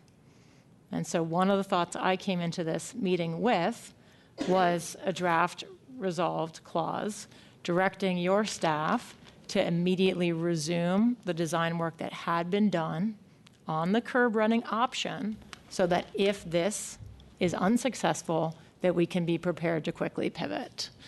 So I do want to think through that eventuality today and make the appropriate direction. I'd love to hear from you. We talked through this a little bit, but this is a real possibility based on the concerns that Director Hemminger has flagged, on the concerns that many in the audience have flagged. So I just want to think through, if it's not successful, how do we set ourselves up now to be able to pivot to something that's more effective, not to go back to the way things are right now? So I think it is dangerous to make that direction today, because if it's unsuccessful, we don't know yet why it would be unsuccessful. So directing us to pursue a specific design solution now, I think that voids the overall intent of the pilot project, which is to learn. I expect, regardless of whether we succeed or fail, we're going to learn a lot from this pilot that will be a primary basis for making a decision about what to do next. I think we're all in agreement that this is an imperfect solution and a step towards something that is much better. I want to make sure that you are open to us learning whatever it is that we learn, and I don't know what it is that we're going to be learning that will inform whatever comes after the pilot. I hear what you're saying. And if it's not working, I want us to have a backup plan ready to go. I don't want it to be not working in 6 months, and then we have to spend another 6 to 12 months designing something else, which means we're stuck with something that's not working. And I would generally agree with that, but as we've expressed, the design constraints that we faced demonstrated that the alternatives that we had available to us were fatally flawed. We have to face the 26-foot requirement from the fire department that will take us a while to change, if ever. We have to address the fact that we do not have the resources to change out the traffic signals. Yeah, but if someone dies in the center running bike lane, then the fire department shouldn't hem and haw over us needing to change the design to be safer. Like, they're in the business of human life and safety, and like, I don't want us to use that as a reason not to make a drastic change to what we're doing on the street. I'm sorry, but like, they're trying to save lives, so are we. With love and respect.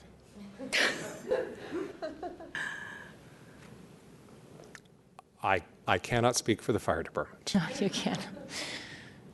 I can't either, but they're our sister agency, and sorry, I've involved myself without being asked. No, I want you to all involve yourselves. What I'm going to do is read the language that I had drafted, and we can maybe potentially amend this together to get it right. I had said, resolve that the MTA Board of Directors direct staff to immediately resume design work to create a quick build option that includes a fully protected curb running bikeway design, cognizant of existing and potential future parklets, so that in the event of the center running pilot not achieving its goals, that staff could be prepared to modify the quick build design as soon as October 1st, 2023. So I'd love to hear reactions. I want us to parallel track work to be ready with a plan B that's ready to go. I'd love to hear comments from my colleagues. Fiona? We can't do that. My reaction to that is just like we're creating a little bit too much work for staff to parallel, to like come up with a placemaking pilot, implement this, get all the metrics in, see what Liberty Hill's going on, and design side running. I think if the intention is to have a plan B, that's right. This is an experimental. What I'm hearing is we don't want to spend 6 more months planning if we need a plan B immediately. If we need to pivot quickly, correct. So you're not going to like this, director, but I think maybe what we say, if that's what you want to do, is we say, in the event of needing to make an immediate shift, maybe if someone, God forbid, dies or something, that we just implement a side running bike lane as an interim pilot fix. Let me turn to you both who are closest to this. How do we solve this problem? I think you understand what we're getting at. If it doesn't work, we want to pivot quickly. We do not want to have to wait another 6 months with a dangerous design out there while we go and design a plan B. So how do you think we best set ourselves up at that 6-month evaluation point to have that different design in our back pocket so that we could pivot to it if needed? So in the slides you saw, Kimberly went through the different alternatives. So we do have sketch level designs for all these options, everything from full pedestrianization to curbside bike lane. As Jeff said, we do genuinely believe they're fatally flawed. To pull that design out is going to require changing some of the assumptions that we're asking you to approve this under. So there would not be loading on one side of the street. So there'd be significantly less loading than what Francesca walked through and rather what Tracy's been like very, very carefully building. I think that's a real, we have to have our eyes really wide open about that, because when the loading doesn't work, it causes all kinds of knock-on safety impacts on the street, including potentially, if we can't find a way to protect the bike lane on the side of the street that doesn't have loading in the bike lane. So what I'm worried about, Chair, is not that I definitely understand the idea of having a backup plan in place. The backup plans that we have in place, we sort of have them 30% designed, I think are more likely to cause hazards that create interference between cyclists and vehicles than what we've proposed here. So I'm very hesitant about sort of locking in a path towards implementing them without some of one of those constraints breaking, either the demand for loading, which is not going to go away, the presence of the shared spaces, which is not going to go away during the time frame you're talking about, or this fire department clear with rule. I think we'd be bringing you a design that would fail. Okay, I'm not going to insist on resolve language here, but I am going to take it on faith that you all understand the challenge we're trying to solve, that you are able to pivot if this is not working, and that you're going to do everything you can on the design and outreach of your next best option with, yes, there will be some trade-offs, and we're here to support those trade-offs so that in the event that this is unsuccessful. Because I think we all have to agree, this is a pilot. It may work, it may not work. And to be genuine about that, to Director Kahina's point, this is not a pilot that's going to turn into a 10-year experiment, that we really do mean we're going to iterate, we're going to evaluate, and we're going to change it if it's not working. Agreed. Okay. I agree with that. Thank you. Okay, I believe. I would just say one thing about that. I mean, I think we have to put parameters around what's not working. If people are making left turns and are not supposed to be making left turns, that's not a failure of the pilot, that's a failure of enforcement, right? So I just think we need to, the first time someone gets hit running to the bus across Van Ness, are we going to pull up and let lanes? Because you know that's going to happen, sadly. It will happen.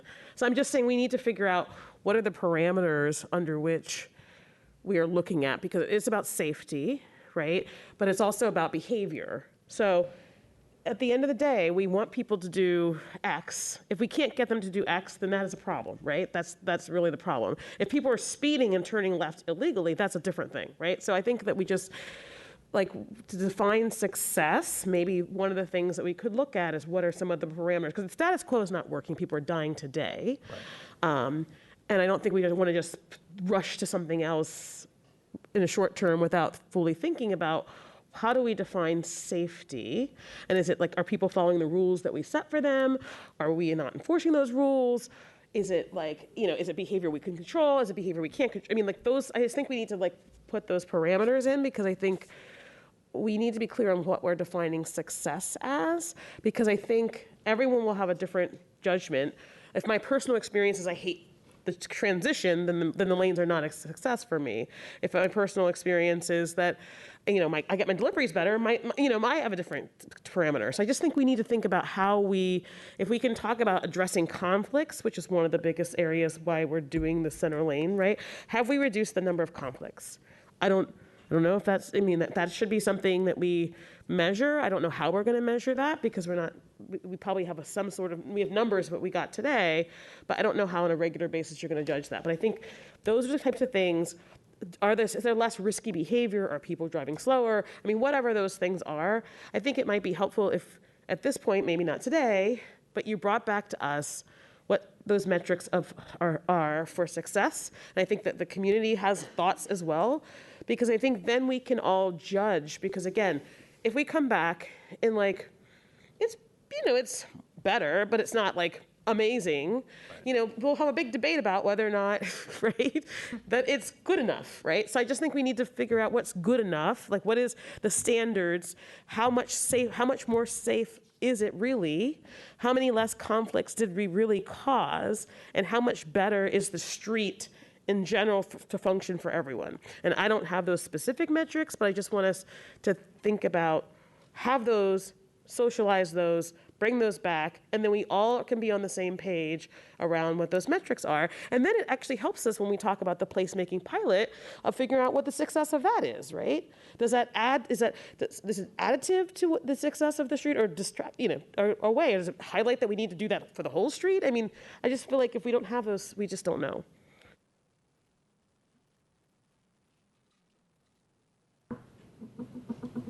Okay, I think we have a motion and a second on the table. Is there any further discussion of the board? Okay. Can you please call the roll, Secretary Silva? Can I just make it clear you're adopting the entire resolution with the 2 amendments at this point? Is that correct? Was that the motion and the second that's on the floor? Yes, it was. Okay, good. Thank you. All right, on the motion to amend and approve, Director Kahina. Aye. Kahina, aye. Director Heminger. Aye. Heminger, aye. Director Hinsey. Aye. Aye. Director Yukutio. Aye. Yukutio, aye. Director Borden. Aye. Borden, aye. Chair Eakin. Aye. Eakin, aye. The motion passes unanimously. Thank you.